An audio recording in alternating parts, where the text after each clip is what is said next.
अस्सलाम वालेकुम। अच्छा, ये वीडियो मैं इसलिए बना रहा था क्योंकि मैंने काफी दफा देखा है कि जब हम लोग आई कैप का C56 का ऑडिट इंश्योरेंस का पेपर देखते हैं तो बहुत दफा उसका लर्निंग मटेरियल जो है वो तो शायद अवेलेबल होता है, ऑनलाइन क्लासेस भी अवेलेबल होती हैं, लेकिन इश्यू सबसे ज्यादा ये होता है कि किसी को पता नहीं होता पेपर किस तरह अटेम्प्ट करना है।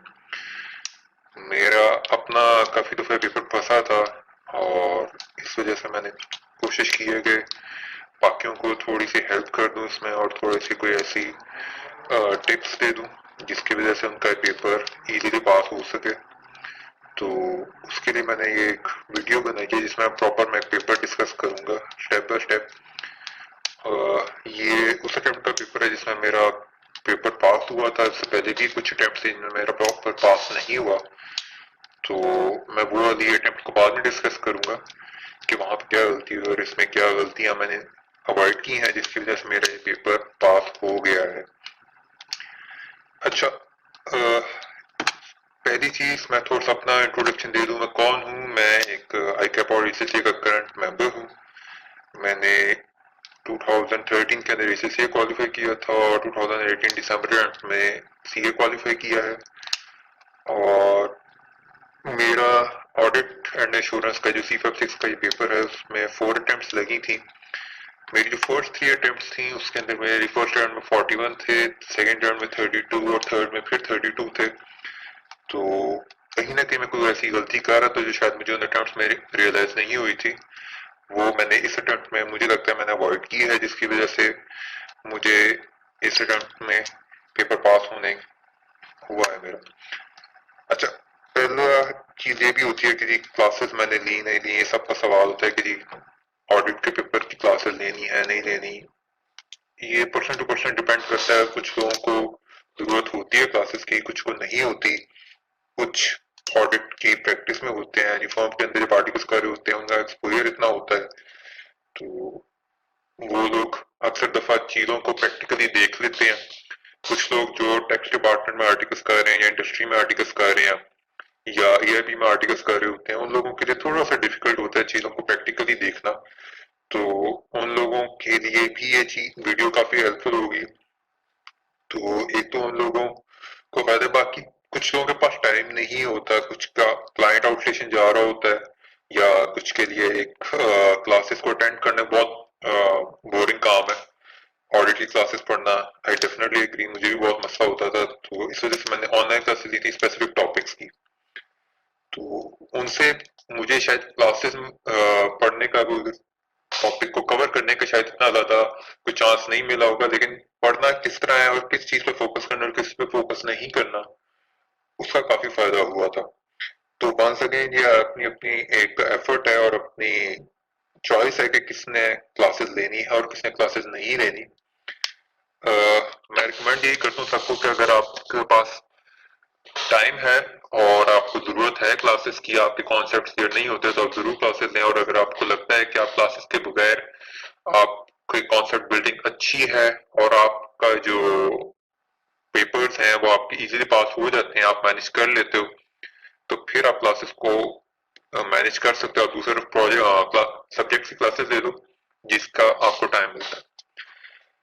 अच्छा, अब coming to the main thing, जो एक पेपर है जिसको आज हम डिस्कस करेंगे, उसको मैं बताऊंगा कि आपने किस तरह अप्रोच करना है। हम दो चीजें देखेंगे, एक तो उसकी प्लानिंग है, क्योंकि 3 आवर 15 मिनट्स का टाइम होता है। फर्स्ट 15 मिनट्स में रिकमेंडेड होती है कि आप प्लान कर लें और नेक्स्ट 3 आवर्स आपके लिए सफिशिएंट होने चाहिए उस पेपर को अटेम्प्ट करने के लिए। इसमें काफी सब्जेक्टिव चीजें आ जाती हैं कि जी हर पेपर एक जैसा नहीं होता। आपने पेपर में जो गए हो, पहली दफा गए हो तो आपको समझ नहीं आती, आपने अटेम्प्ट करना है तो किस तरह करना है, आपने प्लान करना है तो प्लानिंग टाइम में क्या करना है। कुछ लोग होते हैं जो बिल्कुल एग्जाम वाले दिन जाके पहली दफा फुल फ्लैज पेपर देख रहे होते हैं। वो अप्रोच एडवाइस इसलिए नहीं है क्योंकि उसमें एट टाइम्स आपके पास थोड़ा सा प्रेशर आ जाए या कोई एक ऐसा टॉपिक आ जाए जो आपने पहले नहीं किया हो, तो वहां पे बड़ा मसला होता है। प्लस आपको एक ये बड़ा डिसएडवांटेज रहता है कि अगर आपने प्रैक्टिस नहीं की हुई तो मे भी आप लिखते वक्त शायद बहुत ज्यादा लिख दो कहीं पे और कहीं पे बहुत कम लिख दो, तो आप जो रिक्वायरमेंट्स हैं एग्जामिनर की वो फुलफिल नहीं कर पा रहे होते। तो टाइम मैनेजमेंट खराब होती है। एंड के ऊपर होता ये है कि आपका पेपर पूरा अटेम्प्ट नहीं होता, और जब पेपर पूरा अटेम्प्ट नहीं होता तो आपके पास होने के चांसेस काफी हद तक डिक्रीज हो जाते हैं। मैं आपको प्रॉपर तरीके से मार्क्स पर समझा देता हूँ कि किस तरह ये इम्पैक्ट करता है, क्योंकि थ्योरी का पेपर है तो देर इज अ चांस कि आपको 100% मार्क्स हर आंसर में ना मिला है की तरफ से। मैं आपको एग्जाम्पल पर समझाता हूँ ये चीज। इसके लिए हम एक एक्सेल की वर्कबुक ले लेंगे और मैं उसमें सिंपली आपको समझाता हूँ कि इसको कैसे करना। लेट सपोज अगर आपका 100 मार्क्स का पेपर है, आपने उसमें से 20 मार्क्स लेट सपोज आपके गलत हो जाते हैं। आप पेपर में गए हो, आपने किसी चीज को पढ़ा जल्दी में, आपसे कुछ और लिखा गया, एग्जामिनर को पसंद नहीं आया। आपको ऑब्वियसली 100% एग्जामिनर इसमें पेपर में मार्क्स नहीं देता, तो -20 आप इस तरह कर लो कि आपको ये कुछ ऐसे मार्क्स हैं जो आप अचीव नहीं कर सकते। आप इवन बेस्ट आंसर लिख लो, आप हो सकता है एग्जामिनर के परफेक्ट आंसर तक ना पहुंच सको। हम सजेस्टेड सोल्यूशन की बात नहीं कर रहे, एक परफेक्ट आंसर की बात कर रहे हैं जिसको हो सकता है examiner 10/10 they they, but theory का पेपर इसमें शायद ये नहीं होता। तो अब यहाँ पे अगर आप देखो तो आपके पास 60 मार्क्स हैं, यहाँ पे आपके पास अभी भी 10 मार्क्स का मार्जिन है जो आपके लिए पासिंग मार्क्स होना एक इजी सोल्यूशन।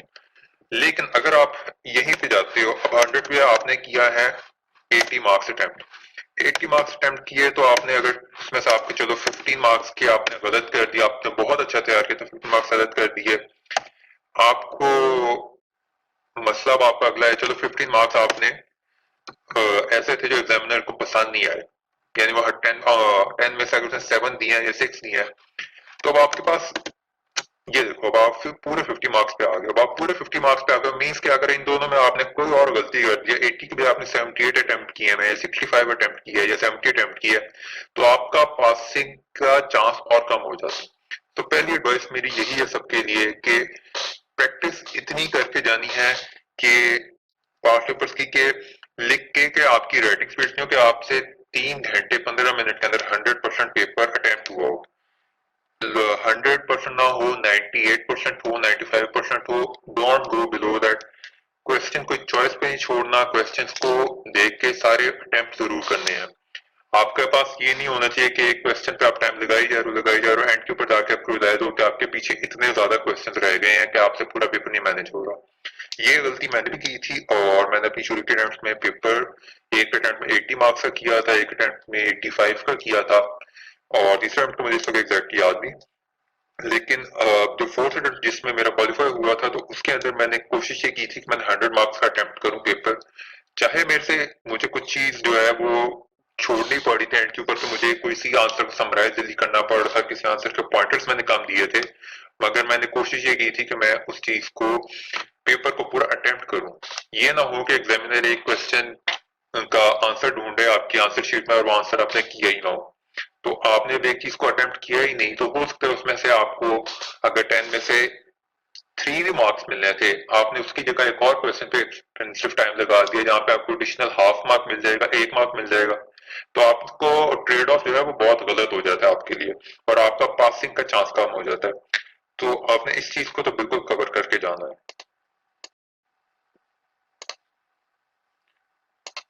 अच्छा, अब दूसरी चीज के जी, लोग कहते हैं कि शायद ऑडिट का पेपर है तो बिल्कुल एग्जाम के करीब ना, नियर एग्जाम आप प्रिपेयर कर लो। ये एक हो जाता है शायद, इससे आपकी तरफ से ये गलत चीज है। मैं इसे इसलिए गलत कहता हूँ क्योंकि मैंने भी शुरू में यही हरकतें की हैं कि मैंने बिल्कुल एंड के ऊपर जाके तैयार करता था इसे, और पहला टाइम बाकी पेपर्स पे लगाया होता था जो मेजर पेपर से। उसका डिसएडवांटेज ये होता है कि जब बिल्कुल एग्जाम के आप एंड के करीब प्रिपेयर करते हो तो आपको टाइम की कमी की वजह से आपको कुछ चीजें स्किप करनी पड़ जाती हैं, और फिर जब आपको टॉपिक स्किप आप करोगे वो भी एक गलत चीज है। उससे होता ये है कि एट टाइम्स कोई डिफिकल्ट टॉपिक से इजी क्वेश्चन आ जाता है, जो आप फ्रॉम डिफिकल्ट टॉपिक, ठीक है, वो अब आप उसे नहीं अटेम्प्ट कर सकते हैं, वो चीज आपको पता नहीं। मैं आपको इस पेपर में एक प्रैक्टिकल एग्जांपल भी दूंगा उसकी। मैं पेपर करके बाहर आया था तो काफी लोगों ने मेरे साथ डिस्कशन भी की थी कि वो चीज का कुछ को तो अंदाजा था मगर कुछ को पता ही नहीं था, और वो स्टैंडर्ड में से डायरेक्टली आपने कॉपी पेस्ट करना था, इतना ईजी था। आपने उसको 5-10 मिनट अगर आपने थोड़ा सा प्रैक्टिस करके गए होते, तो उस चीज का पता होता, आपने एक दफा गो थ्रू किए होते, तो आपको उस चीज का आसानी से अंदाजा हो जाना था कि ये एक इजी स्कोरिंग मार्क्स है जो लोग छोड़ जाते हैं। और तीसरी चीज यही है कि जी लोग कहते हैं कि full paper time bound with time constraint not done before final exam, ये एक और गलत प्रैक्टिस है। और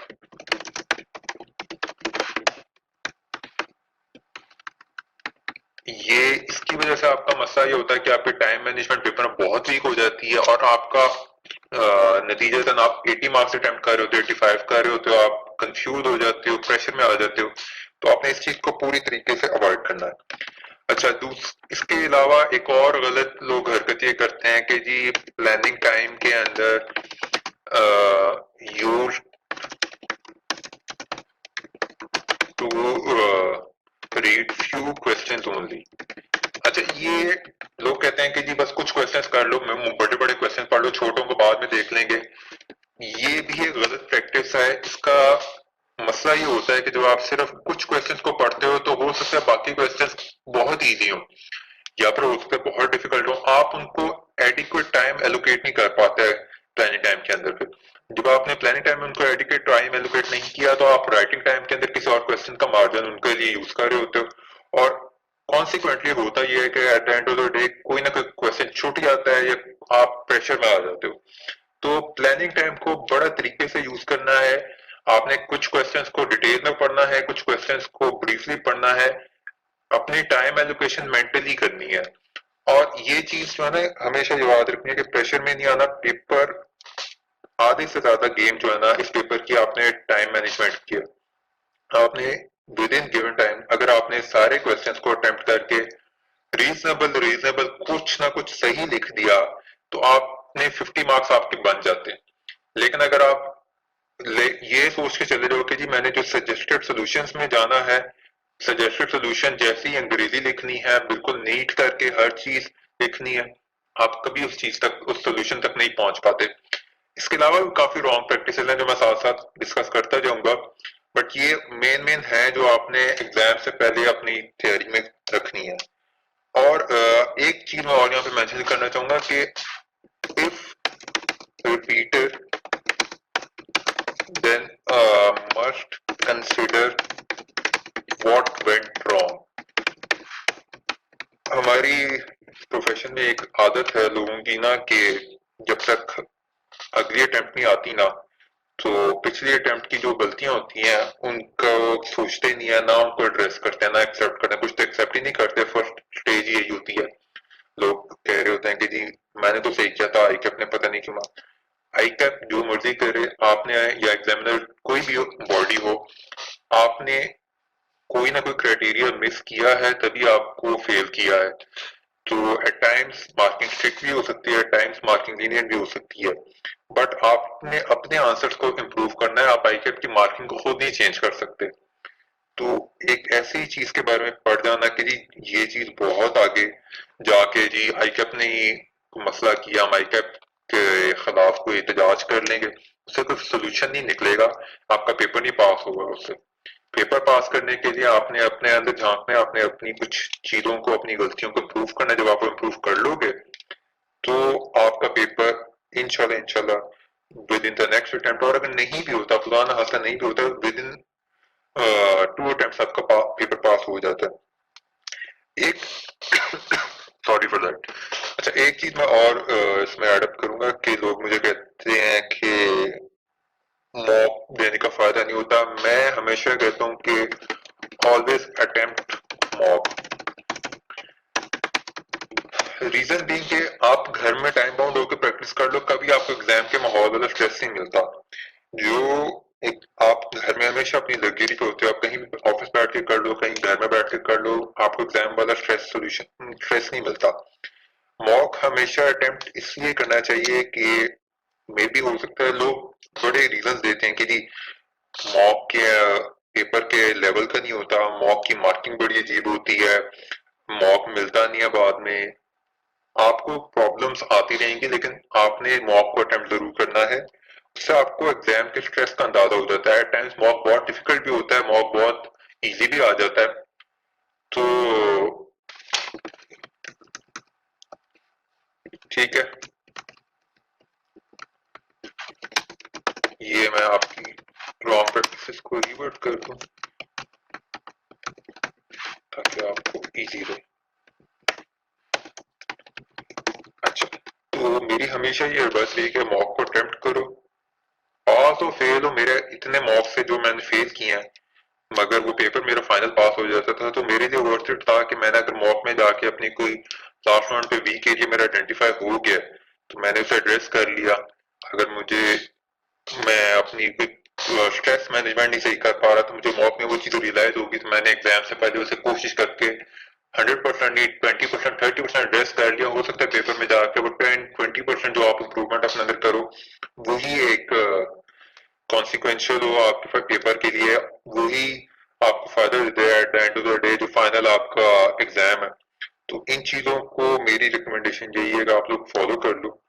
अब हम आते हैं पेपर के ऊपर, rather than going about the generic issues, हम लोग थोड़ा सा पेपर को इस बार डिस्कस करते हैं। अच्छा, ये है सीफैप का पेपर और जो इस बार दिसंबर अटेम्प्ट में आया था।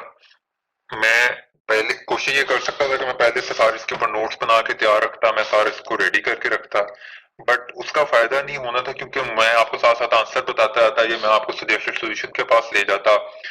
अच्छा, सजेस्टेड सोल्यूशन के बारे में मेरा पर्सनल पहले ओपिनियन ये था कि शायद ये बहुत ही मुश्किल होता है और मेरा भी वही ओपिनियन है। बट आई कैप के को कुछ टीचर ने जाके पूछा था कि सजेस्टेड सोल्यूशन का क्या इशू है। अच्छा, जब उन्होंने पूछा कि सजेस्टेड सोल्यूशन का क्या इशू है, ये इतना डिफिकल्ट क्यों होता है और ये ऐसा सोल्यूशन है जो इवन एक टीचर जो है वो एट टाइम्स अपने 3 या 15 मिनट्स के अंदर ऐसा सोल्यूशन नहीं बना सकता, आप ये सोल्यूशन कैसे बना देते हैं। तो आई अपने स्टेज पे कन्फेस ये किया था कि जी जो सोल्यूशंस बनाते हैं वो एग्जामिनर नहीं होते, यानी जिन्होंने पेपर बनाया है वो एग्जैक्टली सोल्यूशन नहीं बना रहे। सजेस्टेड सोल्यूशन एक गाइडेंस है और इसको बनाने वाली प्रॉपर कमेटी भी और है और इसको बनाने वाले लोग भी और हैं। सो अब इसका मतलब यह है कि हमने सजेस्टेड सोल्यूशन को एज अ बेंचमार्क नहीं यूज करना, हमने अपनी मुताबिक सोचना है, हमने पेपर को देख के अपनी थॉट्स को थोड़ा सा ऑर्गेनाइज करना है। हम जहां से हमें चीज कोई पिक हो रही है हमने पिक करना है और हमने इस तरह चलना है कि जी हमसे 3 या 15 मिनट में पेपर मैनेज हो जाए, हम उसे प्लान करके लिख लें, अटेम्प्ट कर ले। मैं किसी ऐसी चीज को रिकमेंड नहीं करूंगा क्योंकि मैं खुद ये चीज फेस कर चुका हूँ कि आप सजेस्टेड सोल्यूशन के पीछे जाते हैं अपनी इंग्लिश बेहतर बनाने, अपनी थॉट प्रोसेस को साथ लेके जाने, एट टाइम्स आप वो चीज नहीं कर पाते। एग्जाम में आपका स्ट्रेस भी होता है, आपका टाइम लिमिटेशन भी आ रही होती है, आपके पास वर्डिंग, आप पहली दफा पेपर को पढ़ रहे हो, सिचुएशन को देख रहे हो, आपके लिए थोड़ा सा एक डिफिकल्ट सिचुएशन है। तो उससे एड्रेस करने के लिए मेरी अपनी पॉलिसी हमेशा यही थी कि जो बेस्ट सोल्यूशन मैं खुद बना सकता हूँ मैं उसके ऊपर जाऊंगा। जो मैं आप लोगों के साथ ही ये क्वेश्चन मैं सारे पढ़ूंगा, आप लोगों के साथ साथ मैं बताऊंगा कि जी इससे ये चीज आपके जहन में आनी चाहिए, इससे ये चीज क्लिक होती है, इसको एड्रेस करना है, क्वेश्चन में के आंसर में हमने ये लिखना है, रेदर देन गोइंग अबाउट कि जी सजेस्टेड सोल्यूशन में ये था उसको ऐसे कर लें, सजेस्टेड सोल्यूशन में था हम उससे फॉलो फिलहाल नहीं कर रहे। अच्छा, अब हम क्वेश्चन पे आते हैं। सबसे पहले तो जो आपका पेपर आ जाए फर्स्ट 15 मिनट्स में तो आप थोड़ा सा ना क्वेश्चंस को देख लें कि क्वेश्चंस का स्ट्रक्चर कैसा है, 100 मार्क्स को उसने डिस्ट्रीब्यूट कैसा किया। अच्छा, पहला क्वेश्चन है, आप कहीं के एंगेजमेंट मैनेजर हैं और मोस्टली मुझे ये रियल एस्टेट का क्वेश्चन लग रहा है, ठीक है। और अच्छा, इस पहले हम लोग इसकी रिक्वायरमेंट पढ़ लें। Discuss the audit risk that exists in the above scenario and suggest the key audit procedures to be performed in respect of the identified risks. This means कि जी ये आपका एक पेट क्वेश्चन है, ऑडिट रिस्क वाला आता है और हमने हर ऑडिट रिस्क के आगे उसके की ऑडिट प्रोसीजर्स लिखने होते हैं। ये उस टाइप का है। 23 मार्क्स मीन्स के जी रिस्क भी काफी होंगे, और अगर आप उसके रेलिवेंट की ऑडिट प्रोसीजर्स लिखेंगे तो आपको उसकी स्कोरिंग उससे आस होगी। अभी हम इस क्वेश्चन की डिटेल में नहीं जाते, हम सेकंड क्वेश्चन पे आते हैं कि हमें थोड़ा सा अंदाजा हो जाए कि वो किस टाइप का है। During the audit of it came to knowledge audit of leather goods and material, it came to the knowledge of the audit team that LGL has been dumping its chemical waste in an open area outside the city without proper treatment as per the required standards. When confronted, the chief financial officer did not consider it a serious issue and informed that LGL has managed to receive the required certificate from the relevant regulatory authority. हमारे से required क्या है जी, evaluate the above situation and explain what course of action the auditor would need to take. अच्छा, अब ये बड़ा ही practical किस्म का क्वेश्चन है। अब जो लोग प्रैक्टिस में नहीं होते उनके लिए ये बहुत मुश्किल हो जाती है ऐसी किसी सिचुएशन को हैंडल करना, क्योंकि इसमें आपने सर्टेन प्रोसीजर फॉलो करना है। आपने डायरेक्टली कुछ भी नहीं लिख सकते, हवा में से नहीं कोई चीजें बना सकते हैं। सिर्फ क्वेश्चन को देख के आपको इन्फॉर्मेशन बड़ी लिमिटेड है लेकिन मार्क्स बहुत ज्यादा है, तो एक बड़ा प्रैक्टिकली आपने सोचना है कि इस क्वेश्चन को आपने किस तरह हैंडल करना है। अच्छा, अब सेकंड के बाद आप थर्ड पे आ जाते हैं, और इसमें आपका है जी, you are the audit partner Mansoor Noorani and co chartered accountants following are the audit issues being faced on different clients. अच्छा, पार्ट ए कहता है the previous year's audit report of RP Limited was qualified by the predecessor auditor for not reporting impairment loss of rupees 67 million on plant and machinery. However, the management has recorded the impairment in the current year. Profit before tax for current and prior year is rupees 500 million and 300 million respectively. ठीक है। अच्छा, अब हमने इसमें order का course of action बताना है along with implication on the audit report. तो इसमें अब आपकी दो रिक्वायरमेंट्स हैं, दोनों सिनेरियोज की। अब पार्ट बी को भी पढ़ लेते हैं। The management of DC limited has informed you that they have not disclosed a material litigation relating to an oil spill from its vessel as the disclosure would be detrimental to the legal defence of the entity. अच्छा, हमारे financial statements के अंदर certain disclosure requirements ऐसी होती हैं जो public private companies के तो अकाउंट्स में पब्लिक को ये सर्कुलेट नहीं होता है तो उनका इम्पैक्ट नहीं होता उस पर, लेकिन जो पब्लिक कंपनीज हैं उसके अंदर अगर वो डिस्क्लोज हो जाए इन्फॉर्मेशन तो उससे शेयर प्राइस वगैरह के ऊपर भी इम्पैक्ट आ जाते हैं और उससे आपके इन्वेस्टर्स की इंफॉर्मेशन भी इम्पैक्ट हो जाती है। इस केस के अंदर हमें स्पेसिफिकली स्टैंडर्ड को रिफर करना पड़ेगा, क्योंकि स्टैंडर्ड के अंदर एक सर्टेन जगह पे एक्सेप्शंस दी हुई है कि कहाँ पे आप ऑडिटर जो है वो मटेरियल अनसर्टेनिटी जो है या फिर डिस्क्लोज बेसिकली जो मटेरियल लिटिगेशन है उसका डिस्क्लोजर कहाँ पे अवॉइड कर सकते हैं या नहीं कर सकता, ये भी हमें देखना पड़ेगा। ठीक है, और हमने ऑडिट रिपोर्ट पर इम्प्लीकेशंस बताने हैं। इम्प्लीकेशन से एक चीज ज़हन में क्लिक करनी चाहिए कि आपने इम्प्लीकेशंस सिर्फ ये नहीं लिखने के जी उन्होंने हमारे साथ डिसएग्रीमेंट कर लिया तो हमारा ये इम्प्लीकेशंस है, हमने ऑडिट रिपोर्ट क्वालिफाई कर दी या हमने ईओएमपी डाल दिया, ओएमपी डाल दिया या हमने कैम डाल दिया, ये चीजें नहीं सिर्फ देखनी होती, आपने ये भी देखना होता है कि इन केस वो एग्री करते हैं तो फिर आपने ऑडिट रिपोर्ट को बिल्कुल ही अनमॉडिफाइड करना है या वहां पे कहीं तो अपने एम्फोसिस भी इंक्लूड करना है। सॉरी फॉर दैट, ये आपके ऊपर डिपेंड करता है कि आपने उसे किस तरह एड्रेस करना है, लेकिन ये आपने दोनों साइड्स उसमें लिखनी होती हैं।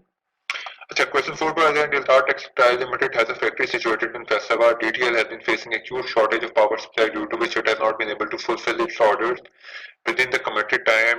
Directors of DTL have decided to install gas-driven power plant to resolve the issue of power breakdown has approached its bank for a loan of rupees 500 million to finance the required expenditure. ठीक है। अच्छा जी, कोई company है, gas shortage हो रही है, gas driven power supply की shortage हो रही है, तो सिंपल जी लोड शेडिंग की वजह से वो कह रही है कि अब मैं गैस वाला पावर प्लांट खुद लगा दूंगी, और उसके लिए मैंने एक बैंक को अप्रोच किया और बैंक से 500 मिलियन का एक लोन लेना है। अब अच्छा, अब इसमें पहले मैं आगे वाले पैराग्राफ को स्किप करते पहले रिक्वायरमेंट पढ़ लेता हूँ। DTL has asked the firm of chartered accountants to provide a report on the forecast.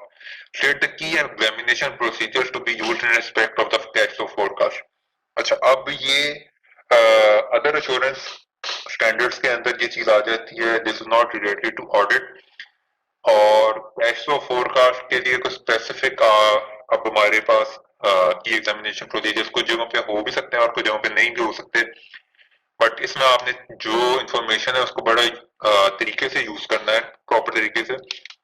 तो अब मैं थोड़ा सा उसकी रिक्वायरमेंट्स को तो मोटे मोटे देख लेते हैं ताकि हम लोग बाद में उसे प्रॉपरली एनालाइज करके उसके मुताबिक सोल्यूशन डिवाइस कर लें। To meet the bank's requirement, DTL has prepared a forecast cash flow for the next 3 years. 3 साल की forecast ने दी है। Following further information is available, DTL intends to supply the surplus electricity produced to the national grid. Directors expect an increase in the cash flow due to the proceeds of the sale of electricity. अच्छा, DTL plans to procure a vacant plot next to its facility for installation of the plant. ठीक है। The installation of plant is expected to be completed by 30th June 2019. अच्छा, और currently 40% of the production is exported and the rest is sold locally. DTL is expecting a rise in export as well as local orders by 30% and 20% respectively. Other major outputs pertain to raw material, payroll costs and marketing costs. अच्छा, ठीक है। अब इसके ऊपर information के ऊपर मैं दोबारा आऊंगा क्योंकि इसमें काफी चीजें जो हैं आपने इस इंफॉर्मेशन को यूज करके आपकी एग्जामिनेशन प्रोसीजर्स बना सकते हैं। वो कौन से एग्जामिनेशन प्रोसीजर है उसको हम लोग फर्दर डिटेल में डिस्कस करेंगे। मैं आपको पॉइंटर्स दूंगा कि उसको किस तरह आप लोगों ने प्रोसीड करना। अच्छा, 5 पे आ जाते हैं। ये मुझे लग रहा है एथिक्स वाला क्वेश्चन लग रहा है बिकॉज मुझे क्वालिटी कंट्रोल पार्टनर वाला वर्ड नजर आया है। तो जिसको पहले हम पढ़ लेते हैं। You are the quality control partner firm of a chartered accountant. Your firm has been approached by Beta Private Limited for appointment as the auditors for the year ending 30 June 2019. The firm was also hired by BPL for valuation of its investment in an unlisted company on August 2018. The valuation engagement had concluded in September 2018 and the amount of investment is material to BPL's financial statements. अच्छा, concept of interest are तो नजर आ रहा है क्योंकि mostly आप दो services दे रहे हो, ऑडिट भी कर रहे हो और वैल्यूएशन भी कर रहे हो। उसको एड्रेस किस तरह करना है वो मैं अभी डिस्कस करता हूँ आप लोगों के साथ जब हम उसको प्रॉपर एग्जीक्यूशन वाली स्टेज पे जाते हैं। You are the statutory auditor of two listed companies, Alpha and Gamma. Both the companies are in conflict with each other and involved in two major litigations. Identify the threats involved in the above situation or such as their related safeguards, if any. अच्छा, अपने threads को highlight करना है, उन threads को specifically mention करना है कि वो क्यों एग्जिस्ट कर रहे हैं। स्टैंडर्ड का रेफरेंस आपने किस तरह देना है उस पर डिस्कशन होगी हमारी थोड़ी सी। और रिलेटेड सेफगार्ड्स जो हमारे स्टैंडर्ड में अलाउड है हमने उनको डिस्कस करना है। अच्छा, क्वेश्चन 6। हाँ, क्वेश्चन 6 अब ये एक ऐसा क्वेश्चन है जिसके बारे में पहले मैं डिस्कस कर रहा था आपसे कि जी ये वाला जो हमारा इशू था कि easy question from difficult topic.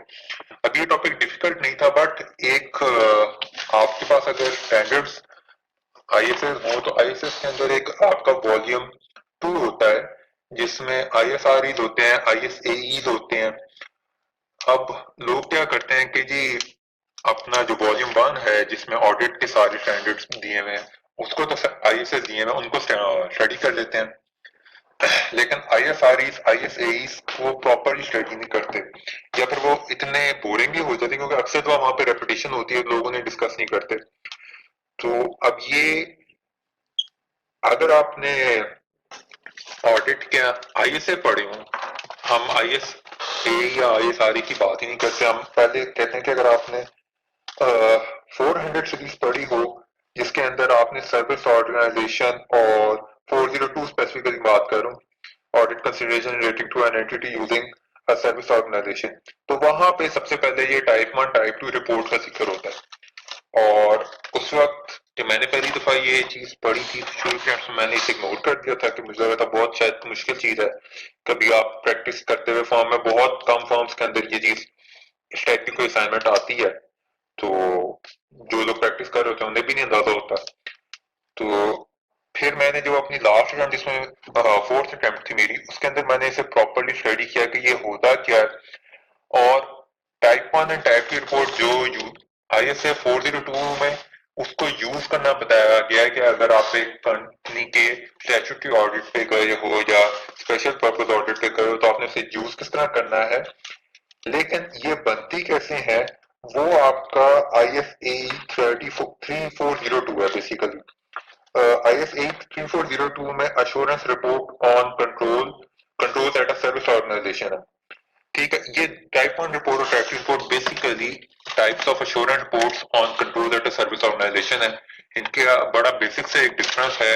आप अब इशू ये था कि पेपर में जिन लोगों ने ये चीज नहीं की हुई थी उन लोगों ने इस चीज के बारे में सोचा ही नहीं, उनको लगा पता नहीं कहाँ से आ गया, या अगर वो उसको ढूंढने लग गए तो उन्होंने थोड़ा सा टाइम ज्यादा कर दिया इस पे। तो इसकी डेफिनेशंस प्रॉपर गिवन है, जो आप दोनों डेफिनेशंस कंपेयर करते हो तो साथ ही आपको डिफरेंसेस भी हाईलाइट हो जाते हैं, बट उन डिफरेंसेस को समझे बगैर उन्हें वहां पे एक्सप्लेन करना एक थोड़ा सा इशू होता है।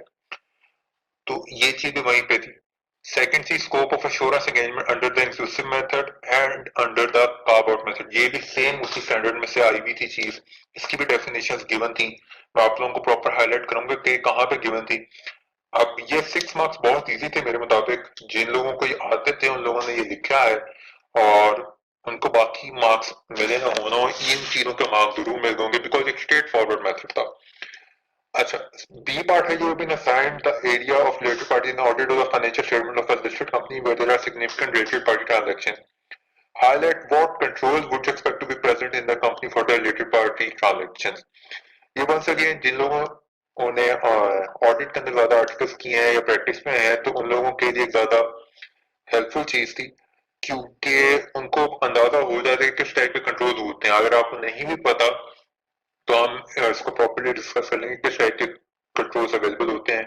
आईएसएस के अंदर नॉर्मली ऑडिट प्रोसीजर्स लिखे होंगे एग्जांपल्स के तौर के ऊपर, कंट्रोल्स किस टाइप के अवेलेबल होते हैं, तो ये चीजें थोड़ी सी मुश्किल होती हैं, थोड़ा सा सोचना पड़ता है इसके लिए, तो उसको अभी हम लोग देख लेते हैं। और क्वेश्चन नंबर 7 पे आ जाते हैं। अच्छा, your firm Gulhan and company chartered accountant auditor of Yameen corporation limited this company which has 3 subsidiaries in the planning meeting. The CFO of YCL informed you about the following development which took place during the 31st December. अच्छा जी, आपके एक company listed company का आप audit पे गए हैं और उसकी 3 सब्सिडरीज हैं और सीएफओ ने आपको कुछ बातें बताई हैं जो आपने उसके मुताबिक रिक्वायरमेंट पहले जैसे in light of the above mentioned information what consideration should be taken into account while devising the overall audit strategy.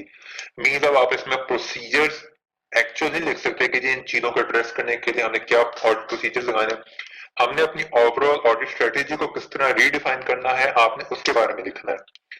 अच्छा, पार्ट 1 आता है जी, Asia APL was incorporated in a foreign country named Blueland in January 2018.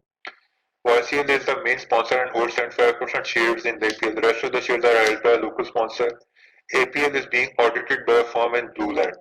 अच्छा, component audit involve हो गया और ब्लूलैंड जो है दूसरी कंट्री है, वहां पे अब ये फॉरेन सब्सिडरी है, आपने ये चीज भी देखनी पड़ेगी।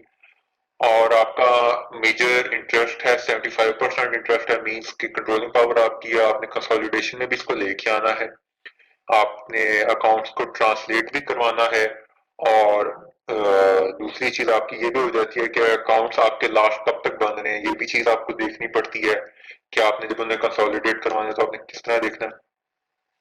अच्छा, सेकंड थिंग ये जी, APL is considering power management services to a power plant in Blueland. ठीक है, the fee for project management services agreed $30 million while the expected cost is through $22.5 million. The revenue is being recognized on identified milestone basis in the books of APA. ठीक है। अच्छा जी, अब इसमें पहली चीज आ जाती है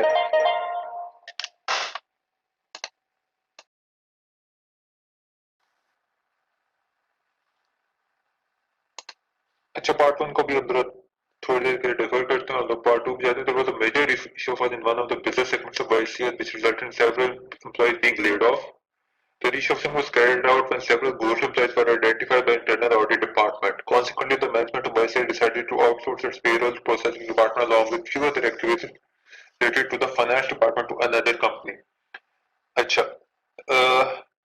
अब पहली चीज इस वाले पैराग्राफ में जो जेन में क्लिक होती है, एम्प्लॉयज को ले ऑफ किया, तो आपका इसका मतलब है कि एक्सपेंसेस आपके वन ऑफ इंक्रीज किए हैं, एम्प्लॉयज को ले ऑफ किया तो उसके प्रॉपर एक्सपेंसेस आपने क्या बुक किए हैं, और आपके अगर घोस्ट एम्प्लॉय डिस्कवर हो रहे हैं तो दिस मीन्स के आपके एक्सपेंसेस के अंदर फ्रॉडुलेंट एंट्रीज का चांस ज्यादा है, जिसको फ्रॉड का इम्पैक्ट आ सकता है।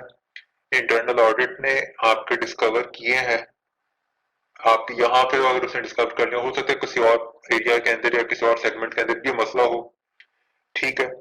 अब उस बिजनेस सेगमेंट की अंदर अगर मेजर रीशफलिंग हुई है और ये चीजें खैर फार फेच्ड आइडिया है कि आप उसमें जा सकते हैं उसकी वैल्यूएशन के ऊपर, तो वहां पे अगर कोई आपने उसके ऊपर गुडविल वगैरह इंटरनली तो नहीं होती, लेकिन अगर आपने कोई ना कोई उसकी रिकवरेबल वैल्यू उसके एसेट्स की ऐसी है जो बाद में आपको रिकवर ना हो सके, आपकी वैल्यू जो है उसके एस्टिमेशन के अंदर कुछ इश्यूज आ सकते हैं, तो वो आपको एक चीज देखनी पड़ेगी। और फाइनल चीज जो आपका पेरोल एक्सपेंस, पेरोल प्रोसेसिंग और कुछ फाइनेंस की दूसरी एक्टिविटी जो आउटसोर्स की गई हैं, दिस मीन्स कि आपने सर्विस ऑडिटर के साथ कम्युनिकेट करना है, सर्विस ऑडिटर को आपने किस तरह उसके कंट्रोल्स को टेस्ट करना है, उनका जो जो चीजें आपकी आउटसोर्स हुई हैं उसके ऊपर आपके फाइनेंशियल स्टेटमेंट्स का उनके ऊपर क्या इम्पैक्ट है, और आपने अगर उनको टेस्ट करना है तो आपने क्या पॉलिसीज एंड प्रोसीजर्स लेके आने, ये चीजें आपके जहन में इस वक्त क्लिक करनी चाहिए सर।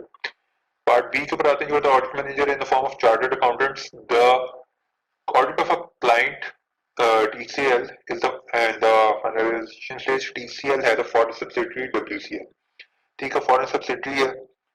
अब the financial statements of WCL are not in compliance with IFRS 15 as the regulator in the foreign country has deferred adoption of IFRS 15, ठीक है। आपके दो फाइनेंशियल स्टेटमेंट बन रही होगी, पेरेंट कंपनी की IFRS 15 की बेसिस के ऊपर रेवेन्यू रिकग्नाइज हो रहा होगा और TCL का पुराने रेवेन्यू रिकग्निशन स्टैंडर्ड्स IAS 18 के ऊपर रिकग्नाइज कर रहा होगा।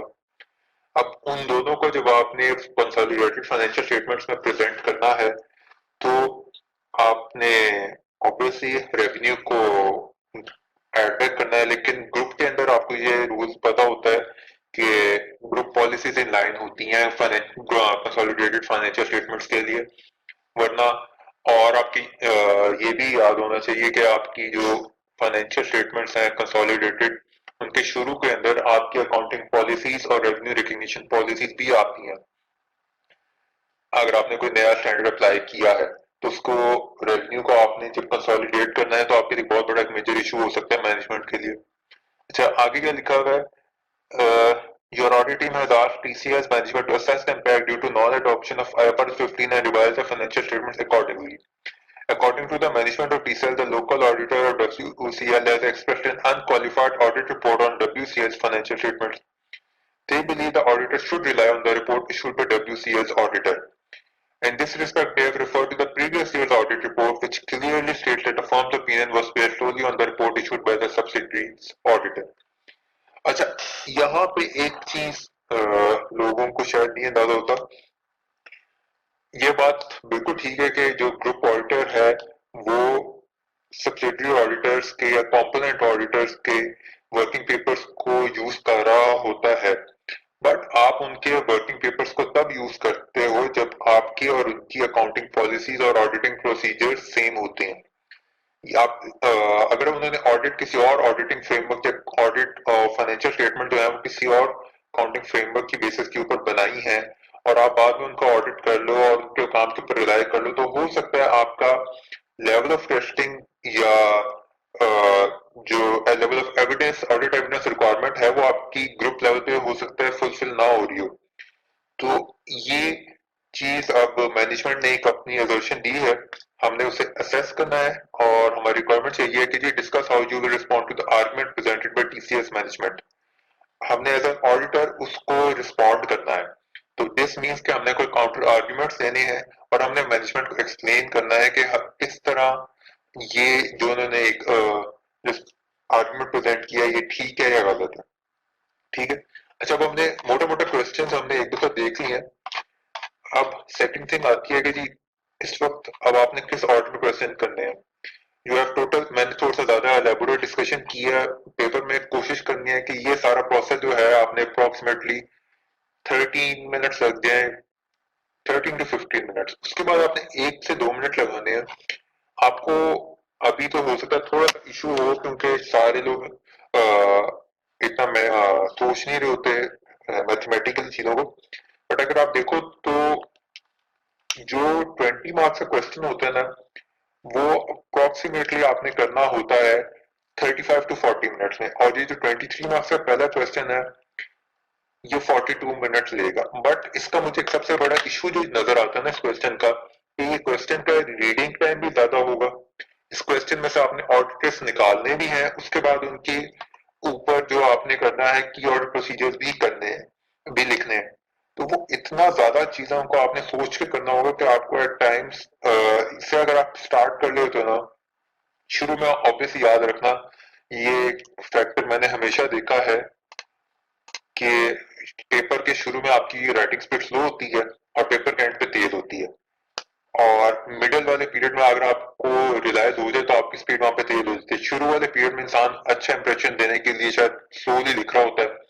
तो शुरू के अंदर मैं कोशिश ये करता था कि जो अपनी लास्ट इवेंट्स में उसमें कोशिश की थी कि जो इजी क्वेश्चन हैं या जिनके ऊपर मैंने स्ट्रेट फॉरवर्ड आंसर लिखने हैं ना, ताकि अगर मैं स्लो भी लिख रहा हूँ तो मैं ये ना हो कि मैं कैरी फॉरवर्ड हो, मैं कैरीड अवे मैं लिखी जाऊँ उस पर मैं इस टाइप का आंसर क्वेश्चन ना लिखूं, डायरेक्ट डायरेक्ट लिखूं।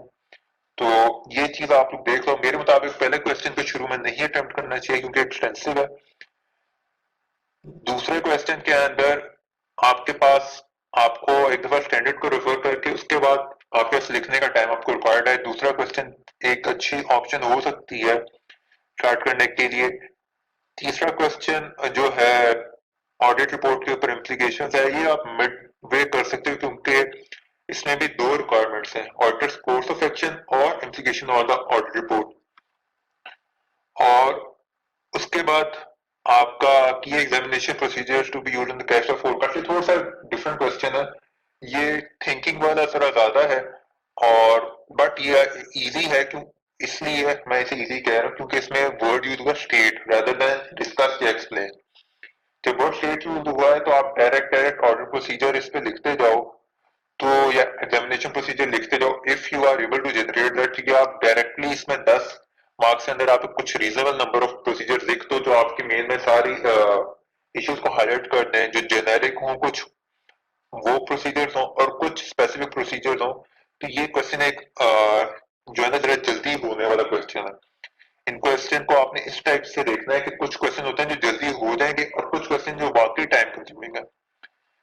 अच्छा, अगला जो क्वेश्चन 5 है एथिक्स वाला अगर आपको कोड ऑफ एथिक्स को आपने सही तरीके से तैयार किया हुआ है, आपको उसमें पता है कि कौन सी चीज को आपने कहाँ पे जाके ढूंढना है, आपने अगर पेपर टैग्स लगाए हुए हैं और आपने उन्हें तो फिर आपको उसके लिए इजीली वो कर सकते हो।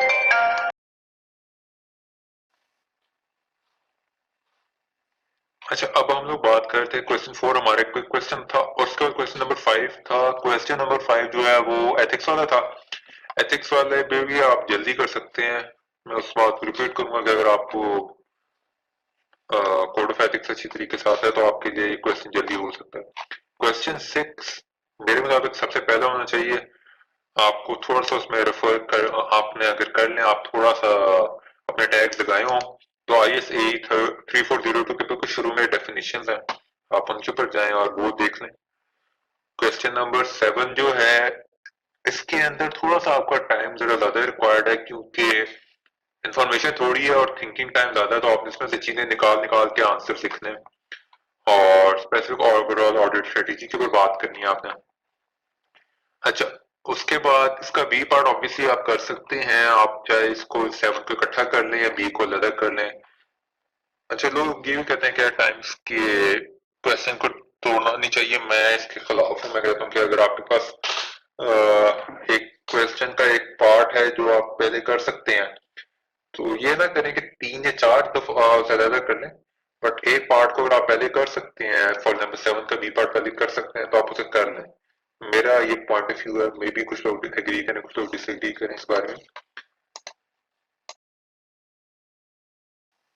ओके, अच्छा अब हम लोग step by step question wise हम लोग चलते हैं। ऑर्डर मैंने आपको बता दिया अटेम्प्ट करने का, उसके बाद अब मेरा हाल है हम लोग को नॉर्मली देखते हैं। क्वेश्चन 1 को पहले हम लोग देखते हैं कि हमने इसमें क्या लिखना था। You are the engagement manager Hassan Abdullah and Co. Company Chartered Accountants Financial Planners Welcome Limited, which owns 6 shopping malls and 4 office building complexes in different cities. for rental purpose FL also constructs and sells residential apartments in major cities of Pakistan। ठीक है, एक construction company का आप audit कर रहे हैं। और उसके बाद पहला पार्ट है जी कि प्लानिंग मीटिंग में हमने क्या डिस्कस किया कि सीएफओ इन्फॉर्म किया है कि FL has implemented a new enterprise resource and ERP system implementation हुई है as reform the entire accounting system through this new ERP. अच्छा, जब ईआरपी की इम्प्लीमेंटेशन होती है ना, तो यहाँ पे अगर आप पार्ट पेपर्स में से देखो तो ये क्वेश्चन नॉर्मली आ चुका है न्यू अकाउंटिंग सिस्टम के नाम से, न्यू फाइनेंशियल सिस्टम के नाम से आपने कोई इम्प्लीमेंटेशन कराई है। जब ये होता है तो आपके दिमाग में क्या चीजें क्लिक करनी चाहिए? पहली चीज जो क्लिक करनी चाहिए वो ये है कि आपका जो नया सिस्टम इम्प्लीमेंट हुआ है उसके कुछ एक बेसिक इश्यूज आते हैं। ऑडिट रिस्क क्या होते हैं कि डेटा प्रॉपर्ली कैरी फॉरवर्ड नहीं हुआ। जब डेटा प्रॉपर्ली कैरी फॉरवर्ड नहीं हुआ तो उसके अंदर आपको ये देखना पड़ता है कि जी आपकी डेटा की इंटेग्रिटी के इश्यूज आ सकते हैं, इसके बारे में आपको सोचना थोड़ा सा होता है। सेकंड थिंग जो क्लिक करनी चाहिए कि आपने ईआरपी सिस्टम अप्लाई किया है, उसमें आपका कॉस्ट आपने कैपिटलाइज की है कि नहीं की। और कॉस्ट की कैपिटलाइजेशन का मैयर आप देख सकते हैं कि IAS 38 के रिक्वायरमेंट्स आपकी फुलफिल हुई हैं आपकी, बट आपने इस पर बहुत ज्यादा एग्रेसिवली नहीं जाना। IAS 38 के ऊपर ही नहीं सिर्फ लिखते रहना, आपने कोशिश करनी है कि ईआरपी के बारे में आपने ज्यादा बता सके। अच्छा, आपने जरा स्पेसिफिक एक और अगर आप इसमें चीज देखें तो एक इशू होता है कि आपने लोगों की थोड़ी सी ट्रेनिंग करवाई है अकाउंटिंग सिस्टम को यूज करने के लिए, एक ये फैक्टर आ सकता है। प्लस एक ये फैक्टर बहुत इंपॉर्टेंट है कि जो आपने नया सिस्टम इम्प्लीमेंट करते तो अक्सर दफा उसे शुरू में चेक करने के लिए थोड़ा सा टेस्ट डेटा यूज करते हैं। आपने ये देखना होता है कि वो टेस्ट डेटा जो है वो प्रॉपरली उसके अंदर टेस्ट उसे प्रॉपरली सिस्टम को किया गया किसी छोटे स्केल पे, और प्लस वो जो टेस्ट डेटा का है वो आपके फाइनेंशियल रिकॉर्ड्स के अंदर कहीं अनआइडेंटिफाइड पड़ा हुआ तो नहीं है, क्योंकि टेस्ट डेटा कुछ फेक एंट्रीज होती हैं जो आपने सिस्टम को इवेल्यूएट करने के लिए आप उसमें पास ऑन करते हो, बट आपको फाइनल डाटा में से वो एलिमिनेट करनी होती है। ये प्रैक्टिकल एक्सपीरियंस से चीज आती है। जो लोग प्रैक्टिकली ऑडिट कर रहे होते हैं वो देखते हैं कि जहाँ पे क्लाइंट का न्यू सिस्टम इम्प्लीमेंट होता है तो वहां पे शुरू में आपको जर्नल एंट्रीज पास करते हो, तो उसको रिमूव करना बाद में और फाइनेंशियल डाटा को की इंटेग्रिटी को इंश्योर करने की चीज इस बारे में ज़हन में आ सकती है। तो इसको हमने इस तरह देखना है। अब इसमें हमारा बी पार्ट था कि ऑडिट प्रोसीजर्स में आप उसकी देख लो कि आपकी कॉस्टिंग किस तरह की गई है, आपका प्रॉपर जो पुराने सिस्टम के अंदर जो रिपोर्ट्स और नए सिस्टम की रिपोर्ट्स को आप कंपेयर कर लो कि की ऑडिट प्रोसीजर्स क्या क्या है। इसके अलावा जो आपने यूजफुल लाइफ का एस्टिमेट अगर क्लाइंट ने कोई दिया है तो आपने यूजफुल लाइफ का एस्टिमेट देख लो कि ईआरपी सिस्टम की जो कॉस्ट कैपिटलाइज हुई है उसकी यूजफुल लाइफ रीजनेबल है कि नहीं, और अगर कोई उसके बैक एंड पे डॉक्यूमेंटेशन है कि नहीं, और क्लाइंट ने अगर कोई अपने इंटरनली इवेल्युएशन की है, कोई थर्ड पार्टी को इन्वॉल्व किया था ईआरपी की इम्प्लीमेंटेशन के लिए, तो उन्होंने गो अहेड दे दी है सिस्टम की टेस्टिंग करने के बाद को उन्होंने टेस्ट परफॉर्म किए, आप उनकी रिपोर्ट स्टडी कर सकते हो। सो आपने इस एरिया के बारे में थोड़ा सा जिसे कहते हैं रेलिवेंट होकर सोचना है कि क्या क्या तरीके आप कर सकते हो इस सिचुएशन बारे में। डायरेक्टली आपके कोई ऐसे ऑडिट रिस्क नहीं आएंगे इसमें कि जी यहाँ पे कोई असर्शन आपकी इम्पैक्ट हो रही होगी। आपका मेन आपकी डेटा की इंटेग्रिटी का इशू है, डेटा की इंटेग्रिटी, और दूसरी चीज कॉस्ट कैपिटलाइजेशन। ये दो चीजें जिन्हें आपने एड्रेस करना है ऑडिट रिस्क के अंदर, और इन्हीं की बेसिस के ऊपर आपके एग्जामिनेशन प्रोसीजर बनेंगे। सेकंड थिंग है जी shopping mall located in Multan has witnessed low turnover out of customers. ठीक है, FL has been trying to persuade its tenants for not vacating their shops and have offered that they pay 50% of the rent and pay the remaining amount when conditions improve. Some of the tenants have accepted FL's offer and have formally negotiated a 2-year relaxation period. अच्छा, अब इसमें multiple चीजें आती हैं।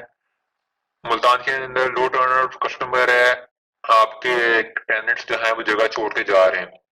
अब क्योंकि ये आपने प्रॉपर्टी क्लासिफाई हुई होगी प्रॉबेबली IAS 40 के under investment property, for rental purposes आप यूज कर रहे हो, तो उसकी फेयर वैल्यू कैलकुलेशन थोड़ी सी क्रिटिकल हो सकती है। आपने वो देखना है कि आपकी फेयर वैल्यू ओवरस्टेटेड अंडरस्टेटेड ना हो, एक वो चीज आ जाती है। अच्छा, आपका जो रेंट था रिकवरेबल था, वो उसमें से 50% ऑफ द रेंट जो है आपने ऑफर किया कि आप अभी दे दें, और remaining amount and condition improve means के वो एक आपको पास कंडीशंस कि पॉजिटिव या नेगेटिव होने की कोई आउटलुक है नहीं, सब तो आपने उसके अगेंस्ट अगर कोई प्रोविजन बुक करनी है तो आपने उसका फैक्टर भी इंक्लूड करना है। अच्छा, some tenants have accepted FL offer and formally negotiated a 2-year relaxation period. Means के वो 2 साल बाद आपको पैसे देंगे, बट आपको थोड़ा सा कॉन्ट्रैक्ट को स्टडी करना पड़ेगा। प्रॉबेबली इसमें अगर आप ऑडिट प्रोसीजर होता डायरेक्टली कि आपने किस तरह प्रोग्रेस करना, तो होता ये है कि आप उसमें जाके थोड़ा सा कॉन्ट्रैक्ट को स्टडी करते हो और 2 इयर्स के बाद वो पैसे रिकवरेबल है भी कि नहीं। अगर वो अनकंडीशनली रिकवरेबल होते तो आप उनको प्रेजेंट वैल्यू के ऊपर इसे अगर डिस्काउंट करके बुक कर लेते एज अ रिसीवेबल। लेकिन अगर वो 2 इयर्स के बाद कंडीशनली रिकवर होने हैं तो फिर उनको आपने राइट ऑफ करना है, उनके अगेंस्ट प्रोविजन बुक करनी है, ये चीजें आपको देखनी पड़ती हैं। अब हमारा रिस्क उसमें वही था कि जो आपके एक तो रेवेन्यू की रिकग्निशन, उनकी तरफ से जो पैसे आने हैं, रिसीवेबल्स की वैल्यूएशन, और तीसरी चीज आपकी IS-40 इन्वेस्टमेंट प्रॉपर्टी। इन तीनों चीजों को आपने देखते हुए की ऑडिट प्रोसीजर्स को बनाना है कि आपने कहीं पे उनकी फेयर वैल्यू जो हुई है, वैल्यूएशन हुई है, उसके बारे में आपने कुछ वैल्यूएशन रिपोर्ट देखनी है। उसके बाद जो असर्शन दी गई हैं, जो अजम्पशन दी गई हैं, उन्हें देखना है। आपकी जो प्रोविजन फॉर डाउटफुल डेट्स है उसको आपने देखना है, जो आपके रिसीवेबल्स की वैल्यूएशन है, जो रेवेन्यू रिकग्निशन पॉलिसी है, और जो treat basically unconditional amount receive हो रही है और जो कंडीशनल अमाउंट रिसीव हो रही है उसके ट्रीटमेंट को आपने देखना। अच्छा, थर्ड था FL's head office was shifted to a central location in a newly constructed building. Two floors of the building which were surplus to FL's need have been rented out to MML, which is owned by a director of FL. अच्छा, अगर आप यहीं पर से रुक जाए तो this means के जी आपकी जगह आपने किसी और जगह पे आप गए हो, जो आपने बिल्डिंग चेंज की है, तो आपने रिलेटेड पार्टी को कुछ फ्लोर्स आपने दे दिए। अब वो रिलेटेड पार्टी जो आपने फ्लोर्स रेंट आउट किए हैं, एक तो रिलेटेड पार्टी ट्रांजैक्शन है, ठीक है। सेकंड थिंग यहाँ पे अब आपकी आ जाता है कि जो आपने कौन से स्टैंडर्ड के अंडर उन्हें रिकग्नाइज करना है। अगर आपने रेंटल पर्पसेस के लिए दी है तो IS-40 बनता है, लेकिन अगर आपने रेंटल पर्पसेस के लिए नहीं दी और ग्रुप अकाउंट्स के अंदर, तो क्योंकि आप अगर ग्रुप अकाउंट्स के हिसाब से देखो तो वो आपकी अच्छा नहीं रिलेटेड पार्टी है, सब्सिडरी नहीं है, तो इस वजह से ग्रुप अकाउंट्स का केस नहीं होगा, आपसे थर्ड पार्टी है वो इसे दिया गया। MML provides maintenance services to various building projects, ठीक है। MML जो है उसका बिजनेस ये है। अच्छा, अब यहाँ पे आ जाता है कि जी FL will not charge any rent for the 2 floor in consideration for free maintenance of Multan shopping mall and the head office. अच्छा, अब यहाँ पे आपको बेसिकली जो सर्विसेज आपने ऑफिस दिए, ऑफिस के 2 फ्लोर दिए रेंटल्स के लिए, उसके अगेंस्ट उन्होंने जो कंसिडरेशन दी है वो free maintenance of Multan shopping mall and the head office. अब यहाँ पे अब इशू ये हो जाता है कि रिलेटेड पार्टी ट्रांजैक्शन जो है वो आर्म्स लेंथ के ऊपर हो रही है या नहीं, उसका आपका इशू आ जाता है। क्योंकि अगर मैनेजमेंट ये असर्शन दे रही है अपने फाइनेंशियल स्टेटमेंट्स के हम related party transaction arms length के ऊपर करेंगे, तो इसका मतलब है कि उसकी जो टर्म्स एंड कंडीशंस है वो मार्केट बेसिस के ऊपर होंगी। जो रेंटल है 2 फ्लोर्स का वो इक्विवेलेंट होगा मुल्तान शॉपिंग मॉल की जो मेंटेनेंस सर्विसेज है और हेड ऑफिस की जो मेंटेनेंस सर्विसेज है, इनके चार्जेस के लिए। ये चीज आपको कंपेयर चेक करने के लिए रिस्क ये, अब इसके अंदर पहली चीज आ जाता है रिस्क। रिस्क आपका ये है कि जी जो ट्रांजैक्शन है वो फिर मैनेजमेंट की एक्सर्शन होती है। रिलेटेड पार्टी ट्रांजैक्शन जो है वो आर्म्स लेंथ बेसिस के ऊपर हुई है, हमारा रिस्क ये होगा कि जी आर्म्स लेंथ बेसिस के ऊपर ट्रांजैक्शन नहीं हुई या फिर प्रॉपर्ली डिस्क्लोज नहीं हो रही। तो इसमें आपने की प्रोसीजर आपने एक तो डिस्क्लोजर्स चेक करने हैं सारे, और सेकंड थिंग आपने जो ट्रांजैक्शंस हुई हैं उनको इवैल्यूएट करना है to similar transactions for example जो फ्री मेंटेनेंस ऑफर कर रहे हैं उसके साथ आपने जो रेंटल्स की वैल्यू है आपने उसे कंपेयर करना है। या तो वो आसपास होंगे जिस मीन्स के वो फेवरेबल, लेकिन अगर वो कंपेरेबल फिगर्स नहीं है और जो मार्केट टर्म्स ऑफर हो रही हैं, फॉर एग्जांपल जो 2 फ्लोर्स का रेंट चार्ज है उस बिल्डिंग के अंदर, उससे वो कंपेरेबल नहीं है, या फिर जो मेंटेनेंस सर्विसेज आपको बाकी जगह पे आप पेमेंट कर रहे हो एफएल के लिए, एफएल को पेमेंट कर रहे हो मेंटेनेंस के लिए, वो उन और उसको कंपेयर कर लो मुल्तान और हेड ऑफिस की दो लोकेशन जो है आपको उसके कंसिडरेशन दे रहे हो रेंटल्स की, और ये दोनों चीजें कंपेरेबल नहीं है, तो इसका मतलब ये है कि जो ट्रांजैक्शन है आर्म्स लेंथ बेसिस पे नहीं है और मैनेजमेंट के एसोसिएशंस जो है वो होल्ड नहीं करेगी इस केस में, और इस केस में आपको देखना पड़ेगा कि फिर आपने फर्दर आगे क्या करना है। अच्छा, पार्ट 4 पे आ जाते हैं। Construction of 4 residential projects started during the year. The projects are in various stages of completion. About 70% of the apartments have already been booked. FL offers different terms to its customers depending upon which option they choose. अच्छा, आपने residential projects बना लिए, आप different completion stages पे आ गए, आपको 70% apartments book भी हो गए, आपने डिफरेंट टाइप के कस्टमर्स को डिफरेंट टाइप की ऑप्शन की टर्म्स ऑफर की जिसकी बेसिस के ऊपर उन्होंने बुकिंग करवाई। अब इशू ये होता है कि जब उन्होंने बुकिंग करवाई तो उन्होंने कोई ना कोई अमाउंट दी होगी। आपका मसला आ जाता है रेवेन्यू रिकग्निशन का, कि आपने किस लेवल तक रेवेन्यू रिकग्निशन करना। IFRS 15 के अंडर आपने कहाँ तक जाना है और कहाँ तक नहीं जाना।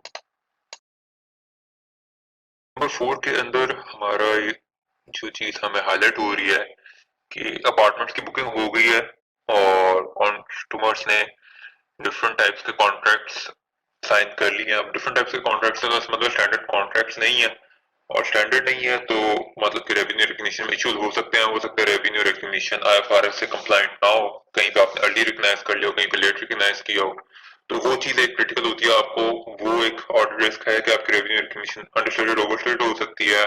उससे रिलेटेड आपकी जो डेटर्स बुक आपने बुक की है, रिसीवेबल बुक किए हैं, वो अंडरस्टेटेड या ओवरस्टेटेड हो सकते हैं, और एट टाइम्स आपकी करंट लायबिलिटी भी अंडरस्टेटेड ओवरस्टेटेड हो सकती है अगर आपने डेफर्ड रेवेन्यू के तौर पर बुक करना है। तो ये चीज जरा देखनी पड़ेगी। अपना स्टेज ऑफ कंप्लीशन एक जजमेंटल एरिया होता है। स्टेज ऑफ कंप्लीशन को मेजर करने के लिए प्रॉपर एक रिपोर्ट तैयार होती है।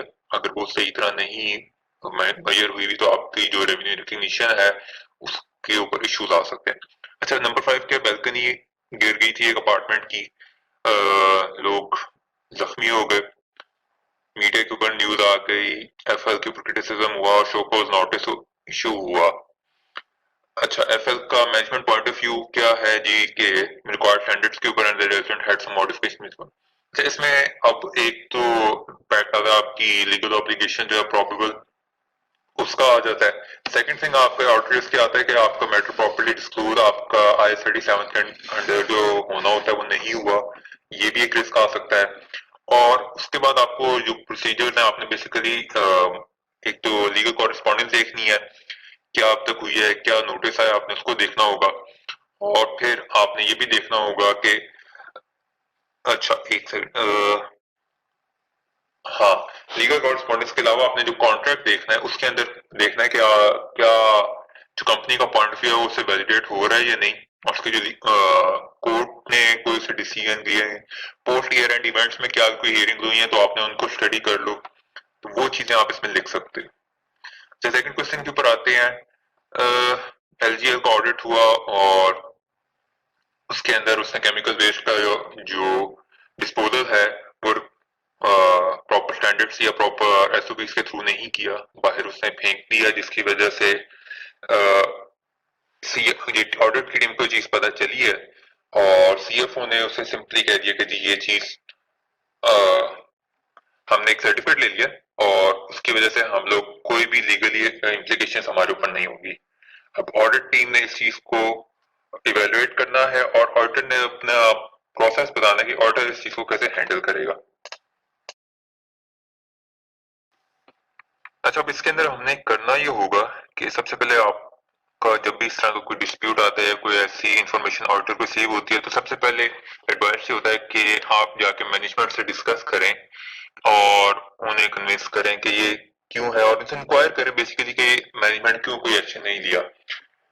और पहला आपने जब स्टेप कर लिया इंक्वायरी और discussion with management about the issue, second thing पर ये होती है कि आपने अगर मैनेजमेंट उसको एक्सेप्ट कर लेती है तो उसके कोई करेक्टिव मेजर्स हैं, आप उनको इवेल्युएट करते हैं। अगर वो करेक्टिव मेजर्स नहीं अप्लाई कर तो आप उसी इशू को एलिवेट करते हैं to the board of directors या फिर दो स्टार्ट विद गवर्नेंस, तो वहां पे ये चीज जाएगी। और उसके बाद आपने सेकंड थिंग अब आपने ये भी देखनी है कि पोस्ट ईयर एंड इवेंट्स के अंदर या ड्यूरिंग द ईयर कोई हो सकता है लीगल पेनल्टीज पड़ी हो कंपनी को इस बारे में, लेकिन कंपनी ने डिस्क्लोज ना की हो, तो आप थोड़ा सा अपने जो लीगल अकाउंट्स हैं उनका एनालिसिस करते हैं। कोई अनवेरिफाइड पेमेंट्स होती हैं, कोई जिसे कहते हैं नॉन प्रिडिक्टेड पेमेंट्स हो रही होंगी, आप उन चीजों को देख लें। कंपनी के लीगल काउंसिल को आपने ऑफिस एंगेज करना है, आपने उनसे रिक्वेस्ट करनी है, उनका पॉइंट ऑफ व्यू देना है इस मैटर के ऊपर के कंपनी के ऊपर क्या क्या लीगल इम्प्लीकेशन हो सकती है इस चीज की, आप ये चीज देख सकते हैं अगर आपकी लीगल नॉन कंप्लायंस है। फिर आपका एक और स्टेप इसमें लिखना होता है आपने कि ओवरऑल नॉन कंप्लायंस की वजह से जो फाइनेंशियल स्टेटमेंट पे एक ओवरऑल इम्पैक्ट है आपने वो देखना है बाकी एरियाज के अंदर भी, जब आप उसे देख लेंगे उसके बाद आप इसके अलावा इसमें और ये चीज भी देख सकते हैं कि आपकी दूसरा, मैं वही बात करता कि मुझे याद है मैनेजमेंट के जो रिटर्न रिप्रेजेंटेशन लेटर होता है, आपने उसकी इंटेग्रिटी को देखना है कि अगर आप मैनेजमेंट में उसमें लिखा होता है कि we are to the best of our knowledge we are in compliance with all the legal and regulatory requirements, तो अगर मैनेजमेंट की इंटेग्रिटी वहां पे चैलेंज हो रही है तो उसका बाकी ओवरऑल ऑडिट एरियाज पे क्या इम्पैक्ट आ सकता है, आपने वो चीज देखनी होती है।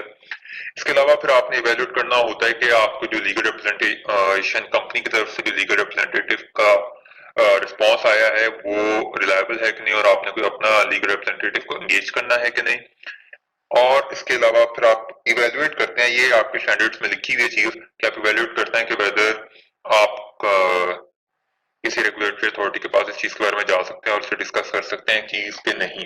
बट ये बहुत ज्यादा फारफेस्ट होती है चीज की, बहुत लास्ट पे सिनेरियो। अच्छा, अब as far as the audit is concerned, आपने ऑडिट रिपोर्ट के ऊपर इन केस मैनेजमेंट इस चीज को एक्सेप्ट कर लेती है तो आपने उसका देखना है कि करेक्टिव मेजर्स की वजह से कोई उसने प्रोविजन बुक की है कि नहीं। अब अगर कोई प्रोविजन बुक की है तो उसकी मेजरमेंट क्या बेसिस किया के ऊपर किया है। और लेट सपोज मैनेजमेंट अगर कोई एक्शन नहीं लेती और आपको नजर आ रहा है कि इस चीज की लीगल इम्प्लीकेशन होगी, तो आपने ये देखना है कि आपने ऑडिट रिपोर्ट मॉडिफाई करना है या नहीं, इस मैटर की जो इम्पैक्ट है उसके बारे में आपने कैम देना है कि नहीं, ये सारी चीजें आपने इस केस के अंदर कंसिडर करनी है। अच्छा, अब क्वेश्चन थ्री पे आते हैं। क्वेश्चन थ्री के अंदर पार्ट ये था कि जी प्रीवियसली इसकी ऑडिट रिपोर्ट क्वालिफाई हुई थी प्रेडिसेसर ऑडिटर की, क्योंकि उसने इम्पेयरमेंट लॉस 67 मिलियन का प्लांट एंड मशीनरी पर रिकॉर्ड नहीं किया था मैनेजमेंट ने। अब उसका जो इम्पैक्ट है मैनेजमेंट ने इस साल रिकॉर्ड किया है और इस साल वो 500 मिलियन है और पिछले साल 300 मिलियन था प्रॉफिट बिफोर टैक्स। आप 67 बाय 500 करें तो वो 13.4% है जो एक मटेरियल अमाउंट बनती है, और 67 डिवाइड बाय 300 करें तो 22.3% बनती है जो वंस अगेन एक मटेरियल अमाउंट है। अब मसला इस केस में ये है कि जो बेसिकली इम्पेयरमेंट थी वो पिछले साल रिकॉर्ड होनी थी। अब वो पिछले साल की अगर रिकॉर्ड नहीं हुई तो इसका मतलब पिछले साल की जो फाइनेंशियल स्टेटमेंट्स हैं वो मटेरियल में स्टेटमेंट उनमें थी जिसकी वजह से ऑडिट रिपोर्ट मिसस्टेट हुई है। उस एडजस्टमेंट को आप करंट ईयर में पास करेंगे तो आपकी करंट ईयर की फाइनेंशियल स्टेटमेंट भी मिसस्टेटेड हो जाती है, क्योंकि वो एक्सपेंस और वो इम्पेयरमेंट जो है वो करंट पीरियड की नहीं है, आपका जो पी एंड एल है वो मटेरियल मिसस्टेट हो जाता है। और आपने इस केस में करना यह है कि आपने मैनेजमेंट के साथ डिस्कस करना है और उन्हें समझाना है कि प्रीवियस ईयर के अंदर जाके जो फाइनेंशियल स्टेटमेंट्स हैं उन्हें मिस जो एक तो पहला उन्हें काम मुझे याद है कि इसमें आपने अगर आपका प्रीवियस ईयर का ऑडिट किसी और ने किया होता है तो हमेशा ये याद रखना है कि आपने एक अदर मैटर पैराग्राफ में लिख देना है कि financial statements of the prior period were audited by the ABC and को जिसने भी किया। ठीक है। अच्छा, अब दूसरी बात, इस स्पेसिफिक इशू के अंदर आपने प्रीवियस ईयर्स की फाइनेंशियल स्टेटमेंट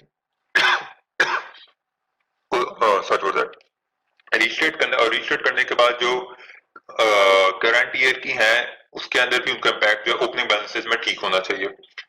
ताकि आपका क्लोजिंग बैलेंस के अंदर और भी ठीक हो। और वो जो एक्सपेरिमेंट का एक्सपेंस है वो प्रायर ईयर की फाइनेंशियल स्टेटमेंट, प्रायर ईयर के P&L में हाईलाइट हो, ना कि करंट ईयर के। अच्छा, सेकंड थिंग जो इसमें होगी, अगर मैनेजमेंट नहीं आपकी बात सुनती और मैनेजमेंट आपको कहती है कि नहीं हमने करंट ईयर में रखना है, तो फिर आपकी करंट ईयर की फाइनेंशियल स्टेटमेंट भी मॉडिफाइड है, वो मटेरियल मिसस्टेटेड है, तो इसके बारे में आपने एक क्वालिफाइड ओपिनियन इशू करना है और आपने बेसिस फॉर क्वालिफिकेशन ओपिनियन के अंदर ये चीज आपने हाईलाइट करनी है। यहाँ पे आप कैम दे के सफाइस नहीं कर सकते या सिर्फ एक यूएमपी दे के कोई सी चीज को हाईलाइट कर सकते। स्टेटमेंट मटेरियल है तो इस चीज का आपने इम्पैक्ट देखना है।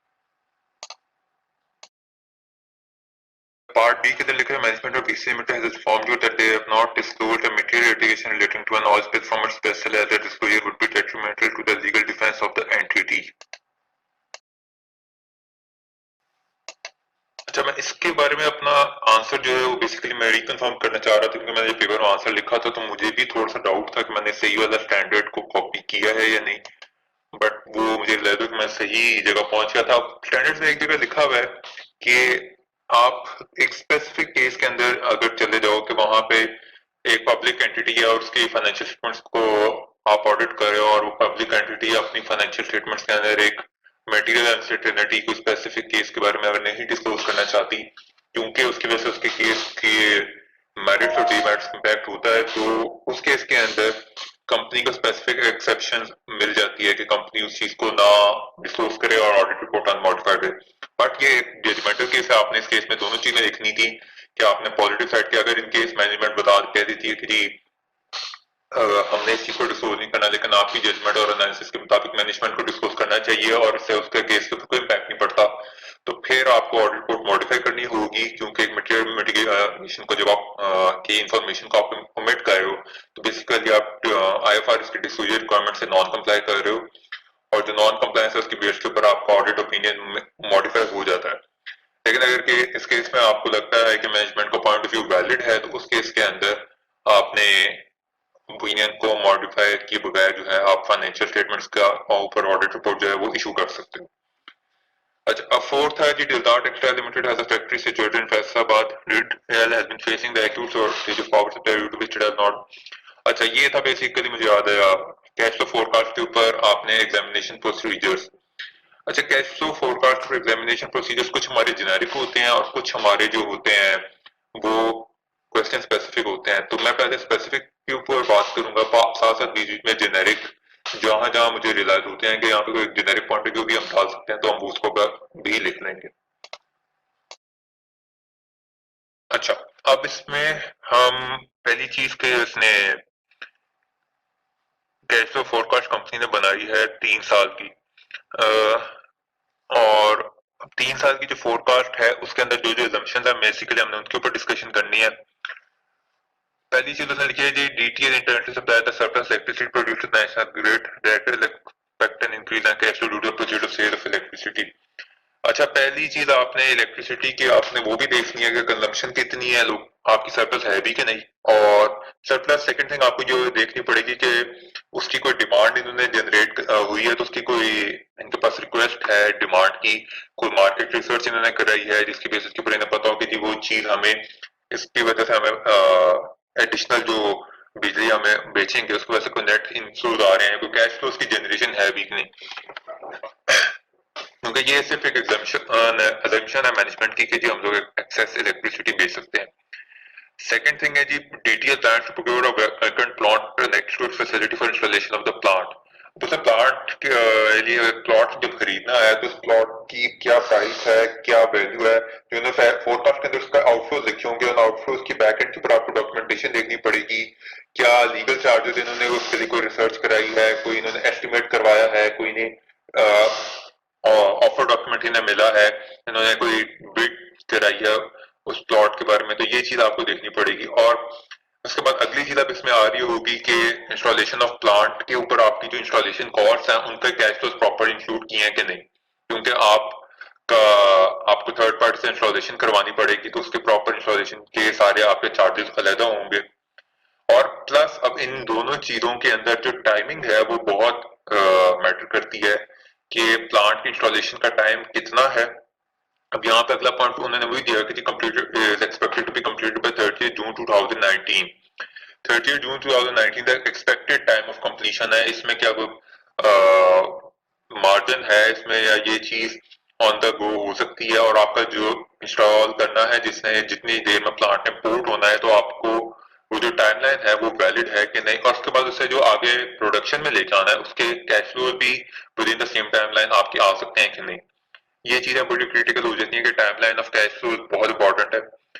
अच्छा, अगला है कि currently 40% of the production is exported and the rest is sold locally. अच्छा, अब उसने बड़ी स्पेसिफिकली लिखा है कि जी हमें लोकल ऑर्डर्स में 30% इंक्रीज होगा, लोकल ऑर्डर्स में 20% और एक्सपोर्ट में 30%। तो ये जनरेट करने के लिए आपके पास मार्केट डिमांड इतनी है, आपको इसके बैकएंड पे डॉक्यूमेंटेशन देखनी पड़ेगी, कोई मार्केट रिसर्च, कोई प्राइसिंग आज की, क्योंकि आपको बेसिक इकोनॉमिक प्रिंसिपल यही होता है कि अगर आपने फर्दर गुड सेल करना है तो एट टाइम्स आपको अपनी सेलिंग प्राइस जो है वो डिक्रीज करनी पड़ती है। तो आपके कैश फ्लोज कब तक आएंगे, उसमें आपको इतनी प्रोडक्शन जो है वो आपकी इंक्रीज होगी और आपको सारा इतना रिक्वायरमेंट हो, ये सारी चीजें बड़ा इसमें टाइमलाइन की आ जाती है। अच्छा, other major outflows pertaining to raw materials का आपने ये देखनी होगी स्पेसिफिक चीज के करंटली उनका सेलिंग प्राइस से क्या रिलेशनशिप है, how much of the selling price is the raw material. अगर सेलिंग प्राइस फॉर एग्जाम्पल 100 है तो वो रॉ मटेरियल अगर 20 है, तो आपकी कैश फ्लो फोरकास्ट बननी होगी, इसमें ये चीज आपको देखनी होगी कि वहां पे जाके आपका raw material to selling price ratio आपकी डिफरेंट ना हो, या अगर डिफरेंट हो रही है तो उसकी बैक एंड पे एक्सप्लेनेशन हो। पेरोल कॉस्ट आपकी अब इंक्रीज हो गया, ऑब्वियसली आपने प्लांट को ऑपरेट करना है, ये आपका गैस का प्लांट, आप इस प्लांट को ऑपरेशन करने ऑपरेट करने के लिए आपको लोग चाहिए होंगे, एडिशनल आपकी एचआर कॉस्ट आती है, आपने हायरिंग करनी है, उन लोगों को आपने किन वेजेस पे रखना है, उसकी और कब रखना है, ये आपकी टाइमिंग आती है। और मार्केटिंग, आपने अगर एडिशनल अपनी सेल जनरेट करनी है तो उसके लिए क्या मार्केटिंग की स्ट्रेटेजी है कंपनी की, क्या मार्केटिंग का फ्यूचर प्लान है, कौन सी मार्केटिंग एक्टिविटीज कंपनी ने प्लान आउट की है, ये चीजें आ जाती हैं। आप इसके अलावा जो जेनेरिक आपके की एग्जामिनेशन प्रोसीजर हो जाते हैं उसके अंदर आपका आ जाता है क्या कहते हैं जो हाँ बेसिकली जो आपकी कास्टिंग होती है ना, आपने बेसिकली जो कैश फ्लो फोरकास्ट बननी है उसके अंदर आपने कास्टिंग देखनी होती है, टाइमिंग ऑफ कैश फ्लो देखनी होती है, उसके अंदर अलावा आपने देखना होता है कि कोई नॉन कैश एक्सपेंसेस या नॉन कैश इनकम्स तो इंक्लूड हुई हुई, और इसके अलावा आप कैश फ्लो बनाने के लिए आपकी सोर्स ऑफ डेटा आपको वो देखना होता है। तो ये सारी चीजें बेसिक बेसिक जो जेनेरिक से होती हैं जो हर कैश फ्लो फोरकास्ट को अपने इवेल्युएट करने के लिए करनी होती है। अच्छा, दूसरी एक चीज और थी इसमें कि जो 500 मिलियन का लोन उसने रिक्वायर किया हुआ है। अब यहाँ पे एक और बड़ा इंपॉर्टेंट चीज आ जाती है कि 500 मिलियन की आपने फिगर है उसको वैल्यूएट करना है कि क्या जो आपकी इंस्टॉलेशन कॉस्ट है, सेटअप कॉस्ट है, वो आपकी 500 मिलियन में कवर हो जाती है कि नहीं, जो एस्टिमेटेड आउटफ्लोज है। और अगर आपके पास एडिशनल फंड्स की रिक्वायरमेंट है उसके लिए आपके पास कोई alternative sources of finance available है कि नहीं, ये फैक्टर आपने देखना होता है।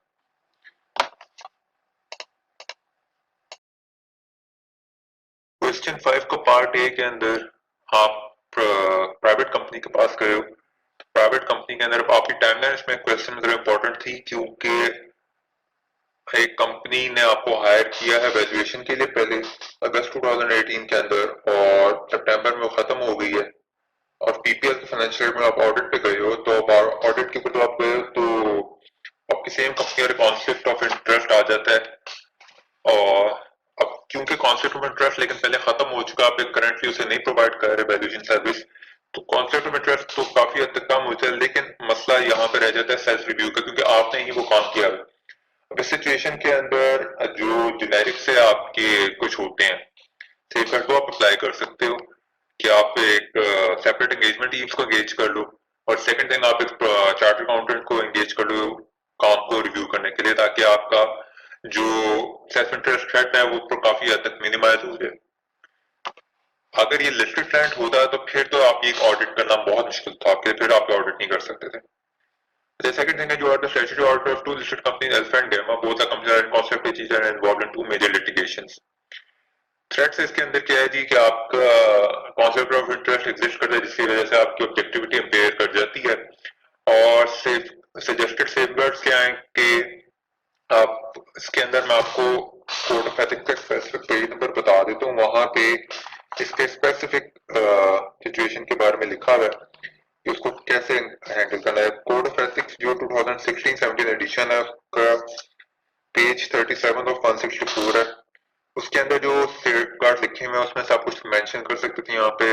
Using separate engagement teams with who are provided with clear policies and procedures on maintaining confidentiality, creating separate areas of practice for specialty functions within the firm which may act as a barrier for the passing of its confidential client information from one practice area to another, establishing policies and procedures to limit access to client files, the use of confidentiality agreements signed by employees and partners of the firm, and or the physical and electronic separation of the confidential information. इसके अलावा भी दो तीन given है, वो आप यहाँ पे पेज 37 ऑफ 164 आप पढ़ सकते हो। वो बहुत ज्यादा टेक्निकल क्वेश्चन या कॉम्प्लेक्स क्वेश्चन नहीं था ये वाला। ये आप अगर कोड ऑफ एथिक्स आपने सही तरह पढ़े हो तो आप आराम से उस पेज के ऊपर पहुंच सकते हो। अच्छा, अब हम आते हैं क्वेश्चन 6 के ऊपर। क्वेश्चन 6 का part A, difference between type 1 and type 2 report. मैं आपको पेज नंबर हाईलाइट कर देता हूँ। ISAE 3402, ये वॉल्यूम 2 है ISAs का 2016 एडिशन। तो इसके अंदर पेज 231 के ऊपर आपका टाइप 1 रिपोर्ट और टाइप 2 रिपोर्ट की डेफिनेशन है, पॉइंट बाय पॉइंट है, तो आप उसे पढ़ लो तो उससे आपको डिफरेंसेस समझ आ जाएंगे। और पेज 230 पे से बिल्कुल पिछले पेज के ऊपर कार्व आउट मेथड और इंक्लूसिव मेथड की भी डेफिनेशंस गिवन है, आप उनको भी प्रॉपर्ली समझ लो एक दफा, तो आपको ये पार्ट 2 जो इस क्वेश्चन का वो भी हैंडल हो जाएगा बड़ा इजीली। मैं उसके डिटेल में नहीं जाना चाह रहा क्योंकि वो बिल्कुल एक लाइन बाय लाइन रीडिंग वाला काम है, उसका आपको फायदा नहीं होगा इतना, वो आपको बैठ के अंडरस्टैंड कर लो तो आपके लिए इजी होगा। अच्छा, पार्ट बी के अंदर आते हैं। पार्ट बी के अंदर आपके पास आएगी you have been assigned the area of related parties and audit of the financial statements for listed company but there are significant related party transactions. अच्छा, वो आपने बताना है highlight what controls you would expect to be present in the company for the related party transactions. अच्छा, अब यहाँ पे आपने एज ऑडिटर नहीं सोचना, यहाँ पे आपने सोचना है कि मैं एक मैनेजमेंट का बंदा हूँ और मैंने रिलेटेड पार्टी ट्रांजैक्शंस की प्रॉपर रिपोर्टिंग करवानी है, तो मैं क्या क्या चीजें एक बेस्ट प्रैक्टिस के तौर के ऊपर इम्प्लीमेंट करवा सकता हूँ। उसके अंदर पहली चीज तो आपने रिलेटेड पार्टी ट्रांजैक्शंस का प्रॉपर अप्रूवल का एक प्रोसेस होना चाहिए कि वो किस तरह, अगर आपने लॉ पढ़ा है तो लॉ में आपको पता है कि वो ऑडिट कमेटी के अंदर प्रेजेंट होती है और वहां से फिर आगे जाके बोर्ड ऑफ डायरेक्टर्स के सामने अप्रूवल के लिए जाती हैं। उसका एक प्रॉपर फॉर्मल प्रोसीजर हो, डायरेक्टर्स ने आए या किसी भी शेयर होल्डर ने किसी ट्रांजैक्शन के अंदर कोई इंटरेस्ट शो करना है तो उसका प्रॉपर डिस्क्लोजर का एक मैकेनिज्म हो। अब जो रिलेटेड पार्टी ट्रांजैक्शन हो रही हैं उनका प्रॉपर अकाउंटिंग हो, अगर कोई आपस में दो रिलेटेड पार्टी आपस ट्रांजैक्शन कर रही हैं तो उनकी पीरियोडिक रिकंसिलिएशन हो थ्रू यूज ऑफ कॉन्फर्मेशन, ताकि पता चल सके कि दोनों साइड वो जो ट्रांजैक्शन हुई हैं वो प्रॉपर्ली रिकॉर्ड भी हो रही है दोनों साइड्स की फाइनेंशियल स्टेटमेंट्स में कि नहीं। इसके अलावा आपने IAS जो IFRS के अंदर रिलेटेड पार्टीज का स्टैंडर्ड IAS 24 है मेरा हाल है, उसके अंदर आप IAS 24 मेरा हाल में गलत करूं बट उसको हम चेक कर लेंगे बाद में। उसके अंदर आपने जाके देखना है कि आपके जो रिलेटेड पार्टी ट्रांजैक्शंस के डिस्क्लोजर रिक्वायरमेंट्स हैं वो IFRS से कंप्लाई कर रहे हैं कि नहीं। आपने उसको इंश्योर करने के लिए कोई मैकेनिज्म इवॉल्व होना चाहिए वहां पे। उसके अलावा आपकी रिलेटेड पार्टी ट्रांजैक्शंस अगर आर्म लेंथ बेसिस के ऊपर हो रही हैं एज पर मैनेजमेंट एजर्शन, तो उनको मेजर करने का कोई प्रोसेस, उनकी बैक एंड पे डॉक्यूमेंटेशन, और अगर आप नॉन आर्म लेंथ के ऊपर हो रही हैं तो प्रॉपर्ली उनकी कोई डॉक्यूमेंटेशन या अप्रूवल होना चाहिए। जो आपकी फाइनेंशियल स्टेटमेंट्स के अंदर तो ऑब्वियसली सिर्फ एक सिंपल एजर्शन स्टेट हो रही होती है कि जी मैनेजमेंट ने related transaction arm length basis पे की है या नॉन आर्म लेंथ पे की है, लेकिन बैक एंड के ऊपर उसकी प्रॉपर डॉक्यूमेंटेशन और एविडेंस होना चाहिए। ये कुछ बेसिक से आपके कंट्रोल होते हैं जो आपने रिलेटेड ट्रांजैक्शंस के लिए इन प्लेस रखने होते हैं। ठीक है, अच्छा अब क्वेश्चन नंबर 7 पे आ जाते हैं। 7 का पार्ट ए है, आप जीके का जीके आपका एम्प्लॉयर है और आप ICL का ऑडिट पे गए हो, लिस्टेड कंपनी है, 3 सब्सिडरीज हैं। अच्छा, और हमारी रिक्वायरमेंट ये थी कि in light of the above mentioned information what consideration should be taken into account while dividing the overall audit strategy. तो पार्ट 1 के अंदर APL के अंदर आपने ऑडिट करने गए थे, फॉरेन कंट्री थी, तो मैंने उसको भी इसका जिक्र किया था शुरू में कि जी आपको फाइनेंशियल स्टेटमेंट्स को ट्रांसलेशन आपको चाहिए होगी और फिर उसका एक स्पेसिफिक पीरियड में near to the year end वो आपकी जो बनी हुई है, आपको ईयर एंड अगर कंसाइड नहीं कर रहा तो आपको उनको मैनेजमेंट से फाइनेंशियल स्टेटमेंट बनवानी पड़ेंगी और उसका प्रॉपरली कॉम्पोनेंट ऑडिटर वहां पे ऑडिट करेगा आपको। अगर कॉम्पोनेंट है तो उस कॉम्पोनेंट की मटेरियलिटी भी आपने देखनी है और अगर आपने कि जी आपने उस पर कितना काम करना है, कॉम्पोनेंट ऑडिटर को क्या गाइडलाइंस देनी है, कॉम्पोनेंट ऑडिटर की क्या फ्रेमवर्क है, किस आईएसएस के अंडर वो काम कर रहा है, उसका जो काम वो कर रहा है वो क्या उसे यूज भी कर ले आप कर सकते हैं कि नहीं, और क्या टाइमलाइन उससे कम्युनिकेट करनी है, ये फैक्टर्स आ जाते हैं। अच्छा, उसके बाद उसके क्वालिटी इंश्योरेंस स्टैंडर्ड्स की पर भी बात हो सकती है। अगर आप स्टैंडर्ड में डिटेल में देखो तो वो लिखा हुआ है कि कौन से क्वालिटी इंश्योरेंस स्टैंडर्ड्स हैं, उसके काम की क्वालिटी क्या है, उसको इवेल्युएट करना होता है। तो ये ग्रुप ऑडिट्स वाली 600 सीरीज है, आप उसके अंदर ये डिटेल में पढ़ सकते हो। तो इसका APL is providing project management services to a power plant in Blueland. The fee for project management services agreed at $30 million while the expected cost is $22.5 million. अच्छा, अब वो मैनेजमेंट सर्विसेज को दे रही है ब्लूलैंड के अंदर और अच्छा रेवेन्यू रिकग्नाइज हो रहा है आइडेंटिफाइड माइलस्टोन बेसिस के ऊपर, बट आपको देखना है कि ये IFRS 15 की गाइडेंस के मुताबिक आप जो रेवेन्यू रिकग्निशन है वो कंप्लाई कर रही है कि नहीं, आप जो माइलस्टोन अचीव कर रहे हो वो माइलस्टोन के बैक एंड पे क्या डॉक्यूमेंटेशन है और आपकी जो ग्रुप पॉलिसी है रेवेन्यू रिकग्निशन की वो इन लाइन है सब्सिडरी की रेवेन्यू रिकग्निशन पॉलिसी के साथ। नहीं, ये बड़ा फैक्टर आ जाता है। और साथ साथ आपकी ये ना हो कि आपका सिर्फ रेवेन्यू रिकग्नाइज हो रहा है आइडेंटिफाइड माइलस्टोन बेसिस के ऊपर, आपका जो कॉस्ट है वो साथ साथ आइडेंटिफाइड माइलस्टोन बेसिस के ऊपर रिकग्नाइज ना हो रही हो। इसका इम्पैक्ट ये होता है कि आपकी जो फाइनेंशियल स्टेटमेंट्स है वो फॉर अ सर्टेन पीरियड आपके प्रॉफिट ओवरस्टेट हो जाएंगे या रेवेन्यू ओवरस्टेट होने की वजह से, और नेक्स्ट पीरियड में आपके अंडरस्टेट हो जाएंगे। तो एक कॉमन तरीका है मैनिपुलेशन का, इसको अवॉइड किया हो, ये आपने चीज चेक करनी है। Part 2 में जी major reshuffle हुआ business segments of YCL which resulted in several employees being laid off. ठीक है, मेजर reshuffle हो गया जिस वजह से एम्प्लॉइज लेड ऑफ हुए हैं। इसका मतलब है कि आपकी सर्टेन पेमेंट्स उनके अगेंस्ट नजर आनी चाहिए आपकी फाइनेंशियल स्टेटमेंट्स में। ठीक है, reshuffling was carried out when several ghost employees were identified. अगर ghost employees identify होते हैं मतलब रिस्क ऑफ फ्रॉड या इन फाइनेंशियल स्टेटमेंट्स आपका काफी ज्यादा इंक्रीज हो चुका है। आपने उसको डिस्कस करना है कि आपने ओवरऑल स्ट्रेटजी में उससे किस तरह इम्पैक्ट लेके आना है, आपने उसके मुताबिक प्रोसीजर डिवाइस करने हैं। और word identify internal audit department, अपने इंटरनल ऑडिट डिपार्टमेंट ने कोई और ऐसी इन्वेस्टिगेशन की, अपने इन्वेस्टिगेशन रिपोर्ट को आप कंसिडर करते गए अपनी ऑडिट स्ट्रेटजी के अंदर आपने अभी इंटरनल कंट्रोल, इसका मतलब है कहीं ना कहीं वीक थे जिसकी वजह से घोस्ट एम्प्लॉइज आपकी कंपनी में एग्जिस्ट करते थे। तो आपने HR के कंट्रोल्स को स्पेसिफिकली अब आप उस पर रिलायंस नहीं रख सकते, आपने ज्यादा अपना फोकस सब्सटेंटिव प्रोसीजर्स के ऊपर या ईयर टेस्टिंग के ऊपर करना है। तो ये फैक्टर है, आपको एनालिटिकल जो है थोड़ा सा टेस्ट ऑफ डिटेल्स थोड़ी ज्यादा करनी पड़ेंगी और मैनेजमेंट से आपको स्पेसिफिक केसेस के अंदर कुछ जो होती हैं रिप्रेजेंटेशंस भी लेनी पड़ेंगी इस केस के अंदर। प्लस आपको अपना प्रोफेशनल स्केप्टिसिज्म को इंक्रीज करना है क्योंकि ऑडिट रिस्क आपका इंक्रीज है। ये आपका कंट्रोल रिस्क इसमें मैं जो था वो वीक था, तो इस वजह से आपका ओवरऑल आपको डिटेक्शन के अंदर ज्यादा प्रोसीजर अप्लाई करके अपना ओवरऑल ऑडिट रिस्क को मैनेज करना है। अच्छा, उसके बाद ये मैनेजमेंट ऑफ ICL ने आउटसोर्स किया है पेरोल दूसरी कंपनी को, तो उसके अंदर आपने सर्विस ऑडिटर के साथ आपने क्या कम्युनिकेट करना, उसका टाइमलाइन, उसके साथ जो आपको टाइप 1 या टाइप 2 रिपोर्ट लेनी है वो आपने डिसाइड करना है। आपने उसके उन जगह पे जाके आपने टेस्ट करना है और वो कितना पीरियड कवर कर रहा है सर्विस ऑडिटर जो फाइनेंशियल स्टेटमेंट्स को, और बाकी जो लोग आपका company in house finance department ने कितना अर्सा कवर किया है पेरोल को। आपको वो चीज उन चीजों का इम्पैक्ट देखना पड़ेगा कि आपने उसमें सर्विस ऑर्गेनाइजेशन को कितना यूज करना है और कितना आपने कंपनी के जो इन हाउस फाइनेंशियल सिस्टम थे उनको कितना यूज करना है। तो ये चीजें आपको ऑडिट स्ट्रेटेजी में आ सकती हैं जो आपने चेंज करनी है और इनके बारे में आपको थोड़ा सा सोचना पड़ेगा वहां पे। अच्छा, पार्ट बी के ऊपर आ जाते हैं जो इस पेपर का आखिरी पार्ट है। पार्ट बी के अंदर मैंने पहले भी बात की थी कि IFRS 15 ग्रुप लेवल पे अगर इम्प्लीमेंट हो गया है तो आपकी जो सब्सिडरीज हैं अगर वो उनकी कंट्री में इम्प्लीमेंट नहीं हुआ तो उसके केस में आपने सब्सिडरी और की जो फाइनेंशियल स्टेटमेंट्स पे सब्सिडरी रिलाई नहीं कर सकते। आपको रिक्वेस्ट करनी पड़ेगी मैनेजमेंट से कि वो सब्सिडरी के रिवाइज फाइनेंशियल स्टेटमेंट बनवा के दें और रिवाइज फाइनेंशियल स्टेटमेंट्स जो है वो IFRS 15 से कंप्लायंस वाले हों। क्योंकि आपने कंसोलिडेटेड फाइनेंशियल स्टेटमेंट्स बनानी है और आपने IFRS की जो कंप्लायंस है वो ग्रुप लेवल पे इंश्योर करनी होती है। तो आप ये नहीं कर सकते सब्सिडरी के इसके अंदर वो IFRS 18 के ऊपर फाइनेंशियल स्टेटमेंट्स बने हो और साथ आपको उन्हीं को कंसोलिडेट करके IFRS 15 वाला बनवा लें। तो IFRS 15 के मुताबिक उनके जो रेवेन्यू है उसको रीस्टेट होना पड़ेगा और उसकी वजह से आपकी बाकी फाइनेंशियल स्टेटमेंट पे भी इम्पैक्ट आता है।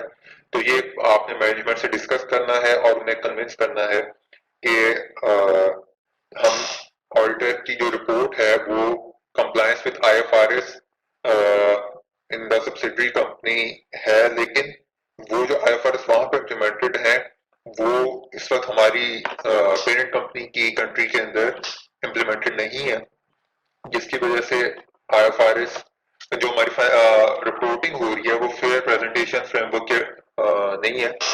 आपका इशू यहाँ पे ये आ रहा है कि आपके दो डिफरेंट IFRS हैं, दो डिफरेंट रेवेन्यू रिकग्निशन पॉलिसीज हैं, जिसकी वजह से आपका फाइनेंशियल स्टेटमेंट्स डायरेक्टली ना कंसोलिडेट हो सकती हैं, ना कंपेरेबल हैं, और जो यूजर्स को फाइनेंशियल स्टेटमेंट्स की IFRS कंप्लायंस है वो इंसर्शन होल्ड नहीं करती।